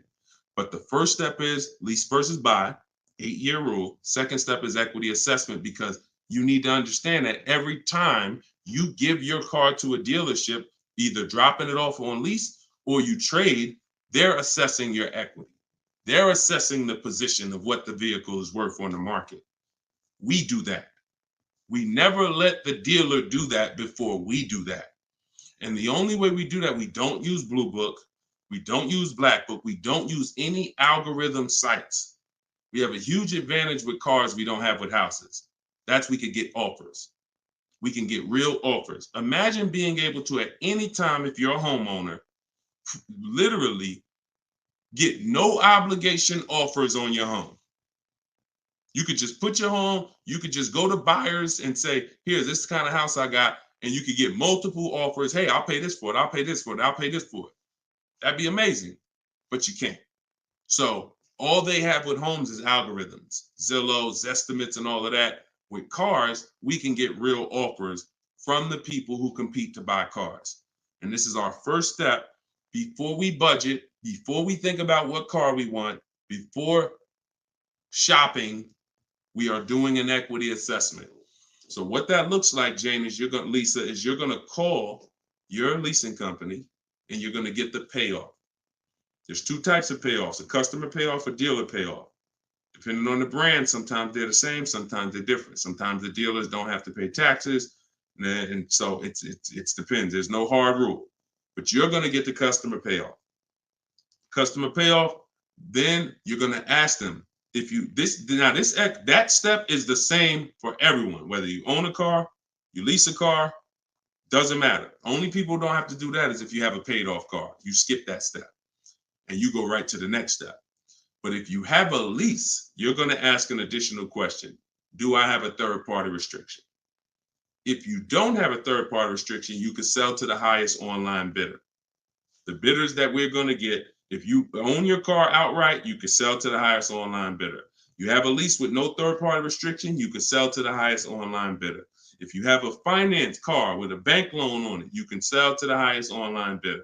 The only people who can't sell to the highest online bidder are leases with third party restrictions. So you're still going to go and get the offers from the online bidders because you want to know a roundabout of what the car is worth. So we're going to go to CarMax. We're going to go to Drive. We get 6 offers. This is the equity assessment laid out in my book, step 2. When you do this, you're getting CarMax offers, Driveway offers, Carvana offer, Kelly's Blue Book Instant Cash offer, AutoNation Sell My Car, and Car Guru Sell My Car. When you get to the point where if you lease, just pay attention. See, there's a lot of details. This is why I say when y'all are trying to look through all my social media videos, you don't realize what things are applicable to you and which are not. So I'm talking to 4 different types of people right now. People who, all of you should be doing an equity assessment. People who have a car that's owned outright. People that has a car with a loan on it. People that has a lease, no third party restriction. People who have a lease with a third party restriction. So you have to take the nuances and say, all right, that part was for people with third party restriction. This part is not. I don't have a third party. So when you call and you get a third party restriction, you need to take a different route to sell. But everyone's going to get those 6 offers. Everyone. Shout out to y'all tapping the screen, running the likes up, and shout out to the sharers. Thank you to everybody that shares the broadcast. It means a lot. Tag your closest friend. So now you get those 6 offers. If you have a lease, whenever you're on those websites, it's going to ask you, is the car owned, financed, or leased? You want to put owned. Do not put lease because it triggers something in their website where it thinks every lease has a third party restriction and they may not give you an offer. So don't do that. Now, once you get those offers, you can sell to the highest bidder. Now, if you have a third party restriction, we're going to take those offers. We're going to kind of see where those offers are, kind of get an estimate, and now we're going to go and sell that car to a used car, to a brand. Let me explain it like this. If you have a BMW, you can only sell to a BMW dealer. When you have a third party restriction, you can only sell to a BMW dealer. Now, hundreds of thousands of people around the country, they found out they had a third party restriction. They bought their cars and resold them. The reason I don't like doing that is because you pay taxes, you pay fees, and that comes out of your profit. So if you were going to make $5,000, you buy your car. By the time you pay the taxes and fees, you wait for the title, you probably won't make anything. But when we sell direct to a dealer by getting bids from multiple BMW dealers, If I have a third-party restriction of Nissan, I'm getting multiple bids from Nissan dealers. And once I get my offers from those dealers, now I'm going to sell to the highest one because dealers don't pay those same fees. Dealers will I don't have to pay the taxes and fees. That doesn't come out of my profit. So we've had people who sell direct to the highest bidder online, depending on their situation. And we have people who, with third-party restrictions, sell to the highest bidder among a local dealership. But we must get bids. Doesn't change. We get bids no matter what. So some people say, Deshone, I use what you teach. I went on those websites. They said they don't buy leases. You didn't do what I told you to do. You put that it was a lease in there, and then and then no, you don't. No, you have a third-party restriction. We sell to a dealer of the same brand. We get bids from multiple dealers. That's what I'm saying. So it's laid out in my book. If you want the roadmap, if you don't want to try to remember this, TikTok bio, Instagram bio, comment section on YouTube or Facebook, or you can scan the QR code, get your book for 75% off. You won't pay the normal. Hold on one second. Let me turn this off. You won't pay the normal $97. Okay, so that's the equity assessment. When you said, Lisa Jane, I'm not sure how to start, that's the process. Because we never return a lease that has equity. We don't return a lease until we find out if there's no equity. If there's no equity, then we'll drop off the lease and we'll shop for our replacement vehicle. All right, good question. Go ahead, Dolan. Good evening. How do I narrow down the luxury brand of car desired after filling out the shopping sheet? I'm looking at cars. Once you fill out the sheet and you're looking at, you're talking about you're in the step 4 shopping. Val, you're trying to decide what you want. Hold on, let me be clear. If you're in the phase where you're trying to decide what we want, we see in step 4 we have a whole process, a whole step that's called shopping, not buying.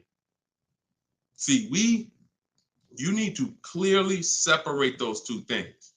See, what happens when you mix shopping and buying, you go in to look at cars. If you're looking for a new car or a lease, you go in, you're test driving cars, and then you sit down, you start talking numbers. You mix the two. Shopping is deciding what you want. That's going in test driving. That's taking the kids, making sure they have enough leg room.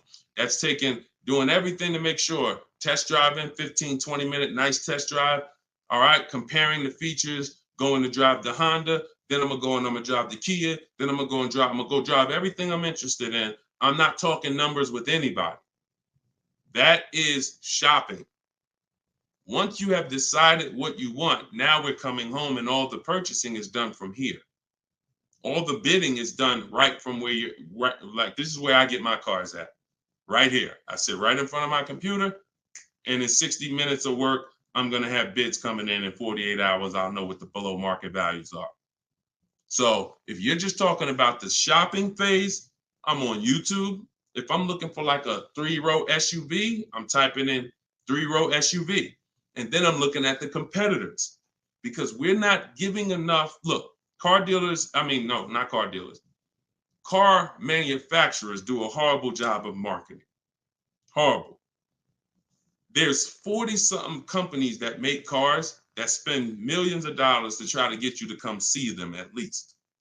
And so that's the reason why you notice when you have a car, they're reaching out to you before the car's paid off, before the lease is up, because they know once you get to the end, you're more likely to shop. That's why they try to keep you, we were reaching out to people with Mercedes 6 months before their lease was up. 9 months. Hey, Mr. Jones, if I could get you out early, would you consider it now? Hey, good news, Mr. Jones. Hey, I might be able to get you into a new Mercedes and keep your payment right around where you are, right around where you're at now. Is that something that sounds good? Okay, when can you come in? All right, not till this weekend, but you're going to have to lower the payment. This payment kind of high. Listen, Mr. Jones, look, we have several options. You're a loyal customer. You've been with Mercedes for a long time. Anytime you come, listen, I promise you, me and my manager will work hard to make sure you get a number that works for you. But the first thing we want to do is pick a car. We got a lot of nice new models. Want you to see them. Blah, blah, blah. You got to understand, if we're pulling you out of the car early, we're trying to prevent you from shopping the market, because every couple of years, there's new product, new technology, new features. You want to see this stuff. You want to see these cars. And so that's when I'm telling you is you're about to spend 50 grand, 30 grand, 70 grand. Take the time and treat it like if you were going into the mall to spend that kind of money. If you were walking into the mall to spend that kind of money, how would you want to be treated? Would you ever rush yourself? Would you want anyone rushing you to make a decision when you're about to make a $70,000 decision? A lot of you are not test driving enough cars. Now, with a used car, you can't test drive it until right before you buy it.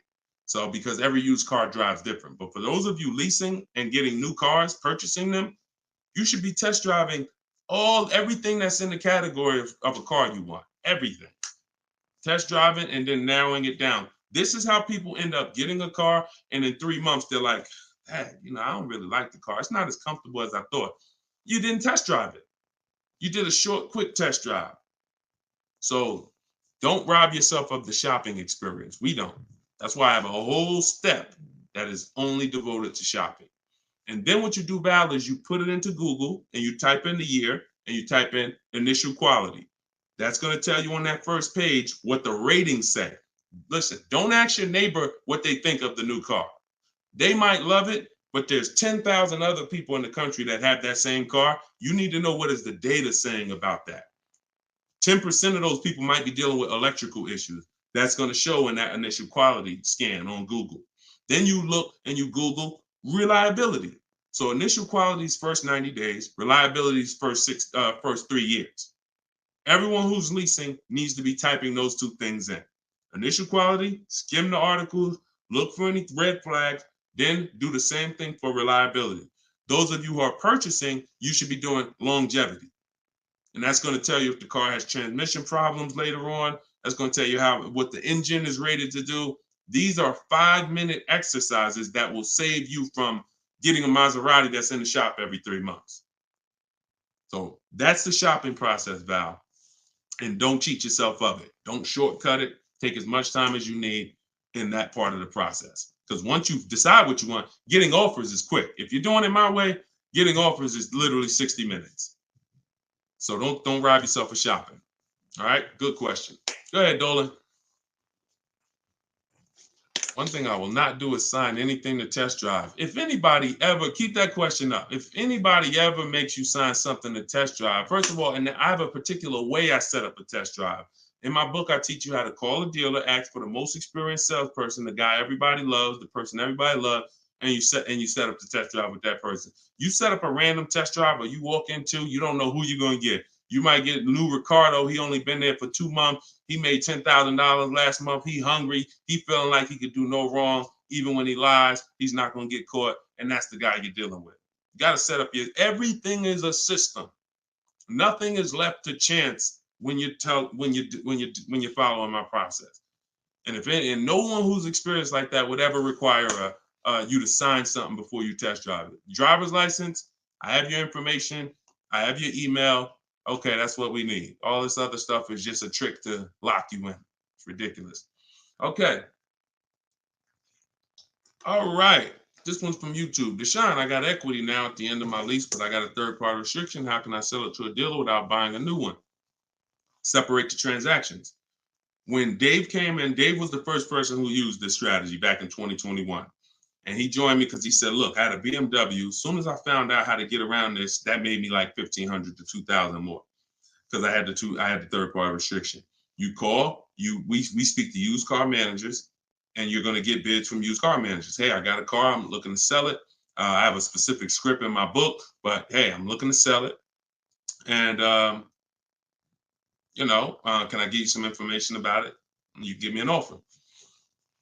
And we want to get at least 3 offers. It's a relatively new car, 2-3 years old, and that's it. You're having conversations and you're getting offers. These guys, their job is to buy cars. So, but that's independent of who you're getting the car from. So if I talk to a guy and he was like, look, I like the car, I can pay you this for it, I'm going to tell him, look, okay, I'm about to shop for my new car. I'm looking to have that deal done in a couple weeks. And as soon as I make that deal and schedule the delivery, I'll call you and I'll drop off this car to you. Now he's going to say, well, if too much time passes, I might have to look at it again. No problem. Understand. If 2 months pass, then yeah, I would keep in touch with him and be like, hey, I'm still shopping. Do you need to take a look at it again? Just so the person, I'm always, anyone who's listening to me, who uses my stuff, they're always locking up equity in who they're going to sell the car to before they focus on the new car shopping. Before. Equity needs to be, because that's a bidding process. I've already gone through the bidding process. I know who I'm giving my old car to. Now I'm on to my next car. I'm on to the replacement car. I'm on to the loan that's separate. But this needs to be locked up first, because what will happen is you've been taught, don't tell the dealer about your trade till the end. Let me tell you how horrible, who's heard that advice? And I'm going to tell you why that's the worst advice about getting money for your trade in you could have ever listened to. Hopefully you never listened to it, but who's heard, don't tell the dealer about you that you have a trade until the end? Who's heard that? Okay, Adri said, I've heard that. Okay, who's heard that? Okay, SS, I see you on YouTube, me. Okay. This is a widespread thing. If you go on any of the negotiators' websites or whatever, or you see social media videos, they'll tell you, I'm gonna tell you why that's hard. Because they're teaching you to shop a way where you are gonna negotiate your way to a deal. You're not sitting at home bidding. And then, so you're spending this time, and now you get the dealer to a price that you're comfortable with. All right, I like this price. Now they're telling you spring the trade on them. So what happens when the dealer doesn't give you what you think the trade is worth? What happens? Because if a dealer gave you a great price on and you don't know that because you don't have enough offers, I'm gonna continue to emphasize that. You don't know you have a great price unless you have 4 or 5 other offers to compare them to. I have a great price from you. But so now dealer says, look, I know you think your car's worth 18, but I can only pay 16. That it's max is 16. Now you're like, all right, well, listen, I'm out. Okay. Who lost there? SS, I know you walk away. I know. You lost. You just sat there and negotiated hours only to get up and walk away with no car. See, I don't know about you guys, but I'm really interested in the people who your money's just as important as your time. Time is just as important as your money. No one's going to waste my time. And I want you to have strategies where no one can waste your time. Because while you're sitting there for 2 hours and getting up to walk away, the salesman's like, okay, listen, they don't know their car's not worth 16, but whatever. Somebody else is going to buy this car. So you're going to go and do that same thing again with some other dealer. 2 hours. And I think that I guess they just know that you're comfortable spending a whole lot of time car shopping. But you don't do that. The only time you're ever going to reveal that you have a car that you might bring to the transaction is when you know you already have offers. So I don't mind once a dealer wins the bid saying, well, look, I do have this old car. I already agreed to sell it to this dealer from Kelly's Blue Book Instant Cash Offer, but if you could match it or beat it, I'll give you the car. That's different because you're not going to stop my deal. When you do it like that, no one stops your deal. No, you know what? Hey, that dealer that's paying you that's a good offer. All right, no problem. I'm going to buy the car from you because you won the bid, and then I'm going to sell the car to them. And if by chance they say, you know what, that is a car I could, my used car manager says he can match that. Great, here you go. But this getting up and walking away, driving to a dealership, only to find out I got to the dealership, they told me they had $4,000 in fees made up that they put. I just got up and walked away. You wasted 2 hours of your life that you can't get back, and you still need the car shop. So what you're going to find using what I teach, you'll never waste your time. You'll never waste your time. My time's just as important, man. I got 2 kids. I got a lovely wife. I want to spend time with them and people I love. not in car dealerships walking out. That's just me. If you like me, then we're gonna love working together. So go ahead, Dolan.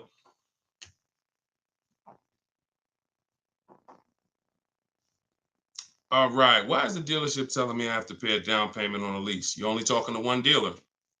That's it. 80% dealer. See, listen, lazy shopping. And listen, I don't know you, Jamaica. I don't know how familiar you are with my stuff. 80% of dealers are overpriced. 80% of dealers are going to lie. You're only dealing with one dealer. That's what you're going to get. You're at the mercy of one dealer. But I'm going to tell you something. You're never going to get stuff like this. Total, $690 a month, $54,000 BMW, sitting at home getting bids. Look, absolutely failed to share. I graduated. She joined my program back in 2020. Now, just so you know, I have a video program and coaching. It's the same. It's based on the book. It's 7 steps videos, 7 steps, 7 steps in the book. So, you know, for those of you who want to know about this other program, you go to my bio, you can attend my masterclass, and you can attend my free masterclass. But this is what happens when you bid. Look, when you get bids. This is my first time leasing a brand new car. Got a 2023 BMW. This was last year. Awesome lease incentive, 75 off, plus you got $1,000 off. Look, Greg, 527. Look, monthly payment, 527. You don't see down payments here. Look, Danielle, $550 a month with first payment down. That's it. Included maintenance, gap insurance, all the fees. Look, we could do this all day long. This was Bonita in the middle of the pandemic. Middle of the pandemic, while people were paying $5 grand and 10 grand over sticker for Telluride. Look, I got my got my dream vehicle, 2023 Kia Telluride. Got that in December 2022. Bids, 600 down, 600 a month. That was a 1.25 lease. I remember when she got it. And I always show that because people were out there, oh, there's no deal. People have been saying that for years. People been saying that to me for years. Deshone, there's no deals out here. Somebody probably wrote that in the comments. I'm sure that's one of the questions. Sean, it seemed like it's no deals out here. Now listen, no strategy, no deals. Strategy, great deals. So one of the things we're never going to do is listen to what one dealer says. 5 dealers, 5 offers. You could do it your way, manually, or you could do it my way. It's up to you. But you get 5 offers because 4 are overpriced. That's the numbers. Okay? And that's how you guarantee when you drive off with a car that you paid the lowest price in the market. You can't guarantee you paid the lowest price in the market when you only got one price. You can't guarantee when you only got 2 prices. Now, somebody in my book, I teach something called the 25-to-5 strategy. This is for new cars and leases. We connect with 25 dealers online using my templates. You copy and paste. I got all my stuff in there. You just fill in what you want. And then we reach out to, and then out of those 25 dealers, we're shopping all their inventory. So we got a good shot of, out of 25, we got a good shot of 10 of those dealers having a car we'd be interested in.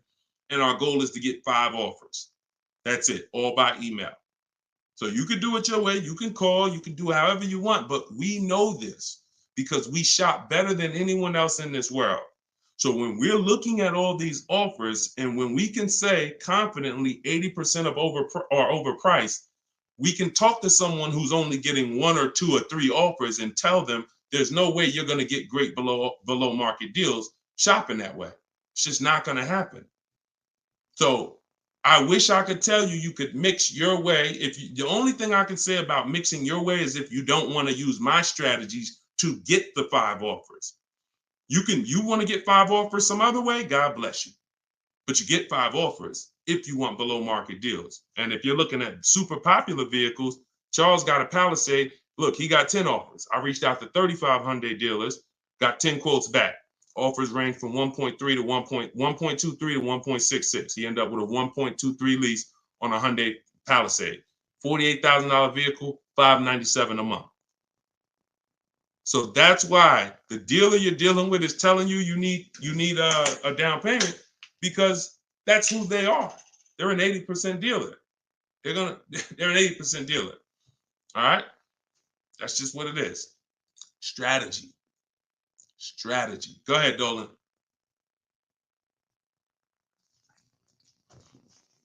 All right. TikTok. Miss Brooklyn. How much is a good price under MSRP? It's going to be different for each car. It's going to be different for each car. There's no way for you to know this. No way for you to know this. Look, Eddie got a Toyota. He got $2,086 under MSRP.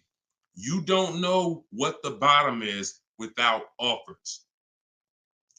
Your way of shopping the old way, you're just feeling for the bottom. No way. And I'm showing you all of this so you know. Look, Kimberly got $20,000 off of Maserati a little while ago. $86,000, you see it right here, $86,000 MSRP. Their selling price to her was $66,261. Had she got excited thinking, I'm just going to make up a number. I'm just going to, if I could save $7,000 off this Maserati, that'd be great. We don't pick what the bottom is. We get enough offers and it reveals what the bottom is. You get a bunch of offers on a Toyota Camry, the lowest offer, $2,000 under MSRP. Now, Kimberly, Maserati, that car, 20 grand off. Look, Sean, $20,000 off his F-150 Lightning XLT. Look, MSRP 73, dealer discount 4,900, 15,500. Now, just so y'all know, the 80% dealers are not even going to tell you there's a $15,500 rebate. So don't think he was just looking at a bunch of offers and everyone had a $15,000 rebate. Some people tell you, okay, there's $7,500 in rebates. Some people tell you it's $2,000 in rebates. If you're sitting in front of them, what do they have to tell you that for if you don't have, you're not going to shop. The statistics show, unfortunately, average people are going to shop 2 dealers. That's statistics. That's something that we're trained on. 2 dealers. So if you're going to shop 2 dealers and you're going to shop like the average person, why the heck am I going to tell you there's a $15,000 rebate on this vehicle when you're sitting in front of me and we just negotiate? That's what you're going to get. So it's no way for you to predict where the bottom is. Look, it's no way. Look, this is Tiffany. Tiffany sent me this the other day. She used my book. She got a $44,000 CX90 Mazda 2024, $6,530 off. Look, you see it up at the top. Believe we got a good deal from what we learned from the rest of the book. This is a bid. Now, I'm going to tell you, I don't care how big the discount is. If it's from one dealer, that's not enough. Because again, the discount could look amazing. Wow, 7 grand off, 10 grand off, 15 grand off. Until you get the 5 offers minimum, what if the max was 20 off? What if the max was 25 off? I told you, I sold a Maybach when I was working for Mercedes-Benz. It had a $20,000 rebate.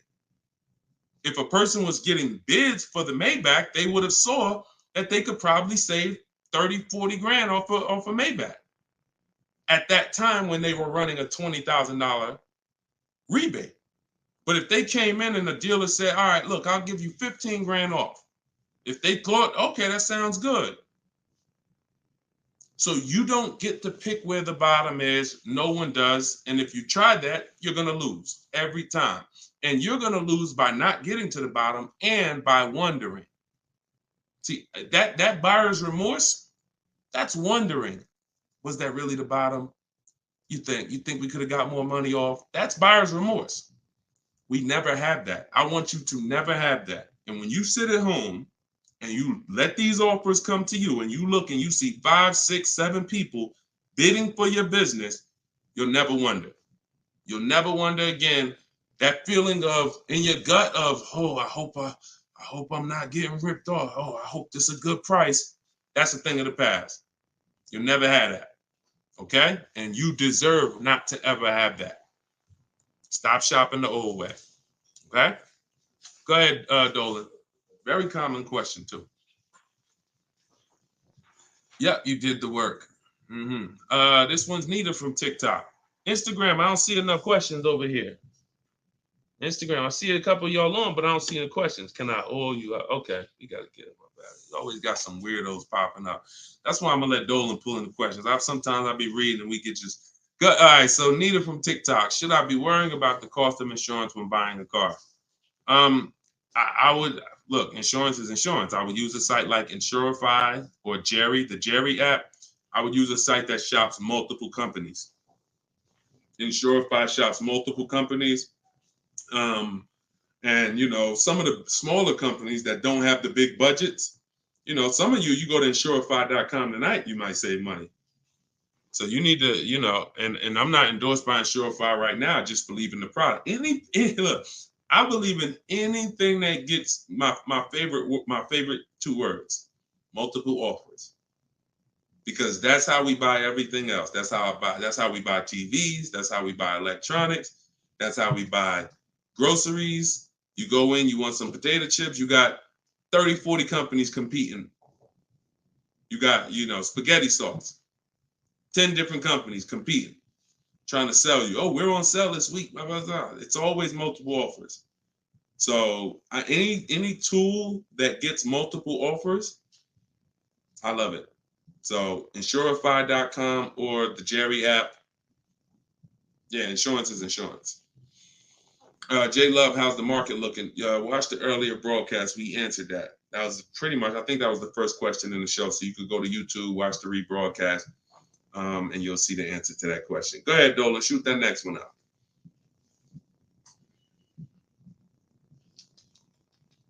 Okay, what is a third-party offers? What is a third-party restriction? Third-party restriction is a restriction in your lease contract that says you cannot sell direct to a used car buyer other than a dealership of the same brand. So we get bids from Carvana, CarMax, Driveway, Kelly's Blue Book Instant Cash Offer, Car Gurus, and AutoNation. 3 of those offers are from local dealers. 3 of those offers are from online car buyers. And they cut a check same day. Simple process. They compete. Third-party restriction means you can't sell direct to them. You would have to buy the car and resell it. We don't do that. We sell to a dealer of the same brand. We get bids from a dealer of the same brand. So that's what a third-party restriction is, and that's how we handle those. All right. Go ahead, Dolan. Everything I'm teaching for those who just came on is in my new digital book. It's called Car Shopping. Well, it used to be called Car Shopping for people that hate car shopping. Now it's just Cars from Home. 7 steps to saving time, money, and avoiding dealerships. So for those of you who want the same results that you're seeing from all these people, if you want those below market deals to be your below market deals, and you get the roadmap, you get the guide, it's a step-by-step blueprint. First step is, because many of you don't know the 7 steps. Those of you who have the book, you know it. First step is the most important question. How many years are you keeping the car? That's the 8-year rule. That's going to help you decide whether you need to buy or shop for a great lease deal. Second step is the equity assessment. Third step is deal structure, and it's deal-focused budgeting. We don't just budget. Budgeting is whatever it is, I'll just budget and I'll see what I could afford. No, we budget for a deal. You need to know what a deal. When I'm budgeting for a lease, I'm budgeting to see if the lease is great, this is what it should cost. If I'm budgeting for a purchase, I'm budgeting, this is how much a great deal should be. I'm coming up with my max offers way before I ever go look at cars. So that's day 3. That's step 3, deal structure. Step 4 is shopping, not buying. Step 5 is multiple offers. That's when we're in the market. Step 6 is paperwork and protection. Step 7 is delivery. 7-step process. So everything is in there step by step. You can get your copy for 75% off as part of our book launch. It's in my TikTok bio, in my Instagram bio, or if you're on Facebook or YouTube, it's in the comment section, or you can scan the QR code on the screen. If you're watching us on TV, you can scan that QR code with your camera to get your copy. Be in your inbox in 5 minutes. Okay, this is Wes from Facebook. How do you feel about vehicles that are well over MSRP? Don't. See, I mean, if you guys can't see that you need help, because the language you're using is really desperate language.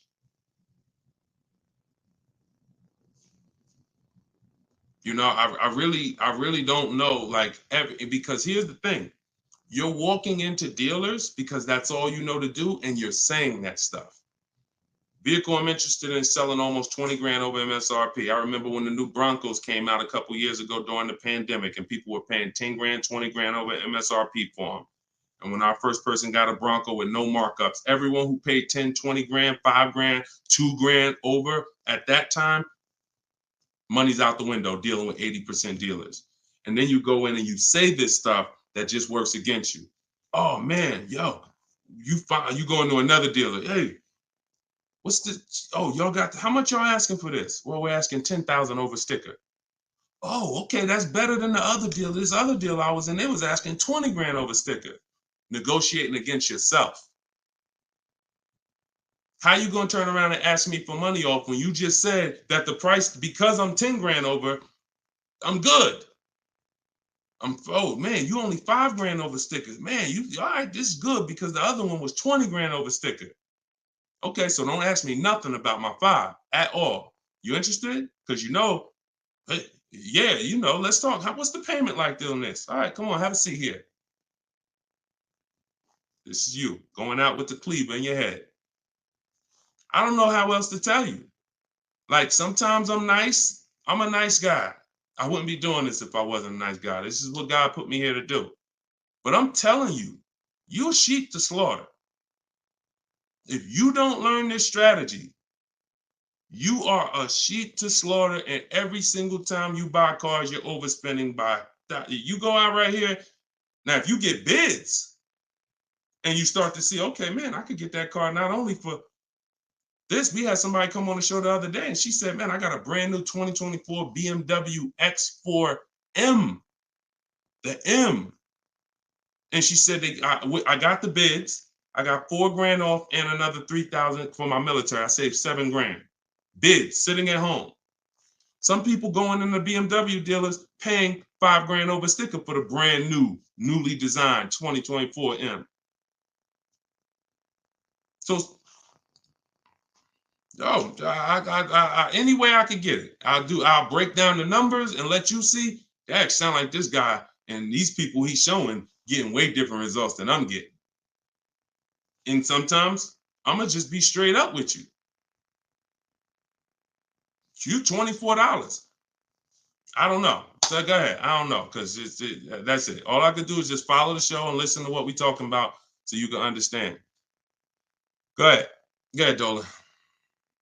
You can't make people. It's crazy. Like, literally, you cannot make people. Like, I could sit on here, talk to them blue in the face, talk about the money, show the people. You can't make it. I can't make y'all. So only the minority of people who are like, yo, you know what? This dude, I've been public for 3 years. If what I was teaching wasn't working, if I was scamming, if people were getting my stuff, we wouldn't be 5-star reviews. We wouldn't have 2 million followers. It would have came out a long time ago. I've been doing free master classes for 3 years. This would have been out by now. So understand, I'm fighting for your money. I'm fighting to protect your money. And I never had a book for $24. The least expensive way to work with me before my book came out was $397. I'm gonna let that sink in. The least expensive way to work with me prior to my book coming out was $397. And people didn't bat an eye. Some of you been in my master classes. You've been in my free master classes. You know, oh man, I can't work personally with Deshone. I can't get his step-by-step strategies until I invest in his program. All those people that y'all seeing been investing in my program since the pandemic. I never had something for $24 that you could get everything I teach. It took me everything because I priced the book at $97. I said, it's not fair. It's not fair that I'm going to help you save thousands and thousands of dollars and I'm charging the same price for daggone books that are talking about wizards and fairies. That's not fair. But, you know, I got to be obedient. God told me to do this, I'm going to do it. I don't know how long I'm going to do it. But for now, You can get your book you can get your book for 75% off in my TikTok bio, in my Instagram bio, in the comment section. YouTube and Facebook. TikTok, is it better to get a car loan from a credit union? No, we use a process. Everything we do is bids. So if you're new to this, we use a process called the bank bidding war, where it's 3 rounds. So before we look for a car, if I'm looking at a Honda, first thing I'm going to do is see, does the Honda I'm looking for have any special interest rates? 0%, 0.99%, 1.99%. That's going to eliminate my needing to shop for any bank loans, because a special subvented interest rate is like a finance rebate. They're giving you rebates in the form of financing. So no one can compete with that. So once I do round 1, if there's no special interest rates, now we start getting our bids for the car. Or if I'm looking for a used car, we start, shopping the marketplaces, narrowing it down to the ones that are going to be the best value. And then once we see who wins the bid, we find our car, we lock up that car, and then we go and we start round 2 of the bank bidding war, which is going to be our credit union, our banks, online lenders, going online and letting everyone access our credit with a hard pull.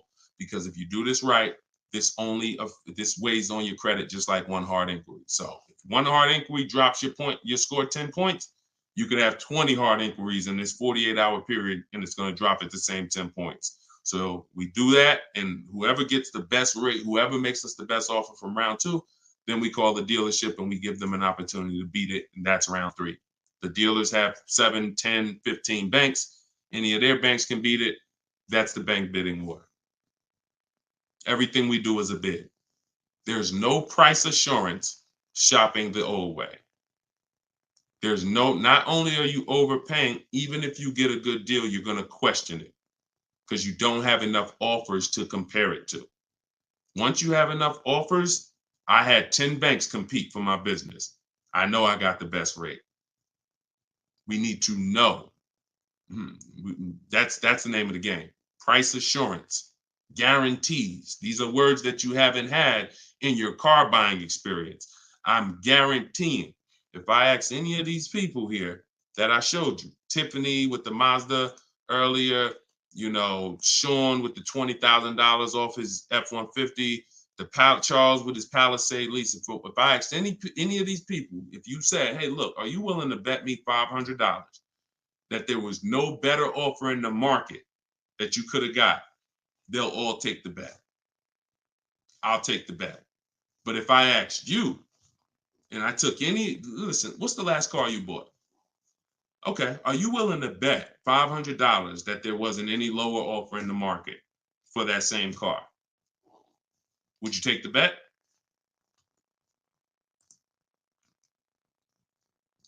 No price assurance. No price assurance. Price assurance only comes through multiple bids, multiple offers. All right? All right, y'all. I think we're going to wrap. Thank you, Nita. I'm glad you enjoyed that. We've been on for about an hour. This is our 7 p.m. show. You may see the rebroadcast. We'll see the rebroadcast. You can invite your friends to the rebroadcast. We play them throughout the day on all our channels. Everything I'm teaching is out of my book. You guys know that. If you want to attend my free masterclass, we have a link in the comment section for you. It's called Everything You're Doing Wrong, Buying, Selling, and Leasing Cars. It's about an hour. So you could go there. Hold on. We're going to wrap, Dolan. Man, I'm tired. I'm tired, man. We'll wrap an hour and 2 minutes, man. Everybody can come back, join us on another live show because we got tons of questions. We could never get through all the questions. Once the stream starts heating up, we can't get through all the questions. So if you want to attend my free masterclass, it's a link in the comments, or if you're on Instagram, there's a link in my bio. You can attend. It's an hour long, and then we do Q&A after. And then if you, of course, want the book, you guys know where it's at, in the comment section or in my bio. Other than that, I'll see you all on the next show. Shout out to everybody who joined, and it was good to see you all. All right, I'll see you all on the next stream. God bless you.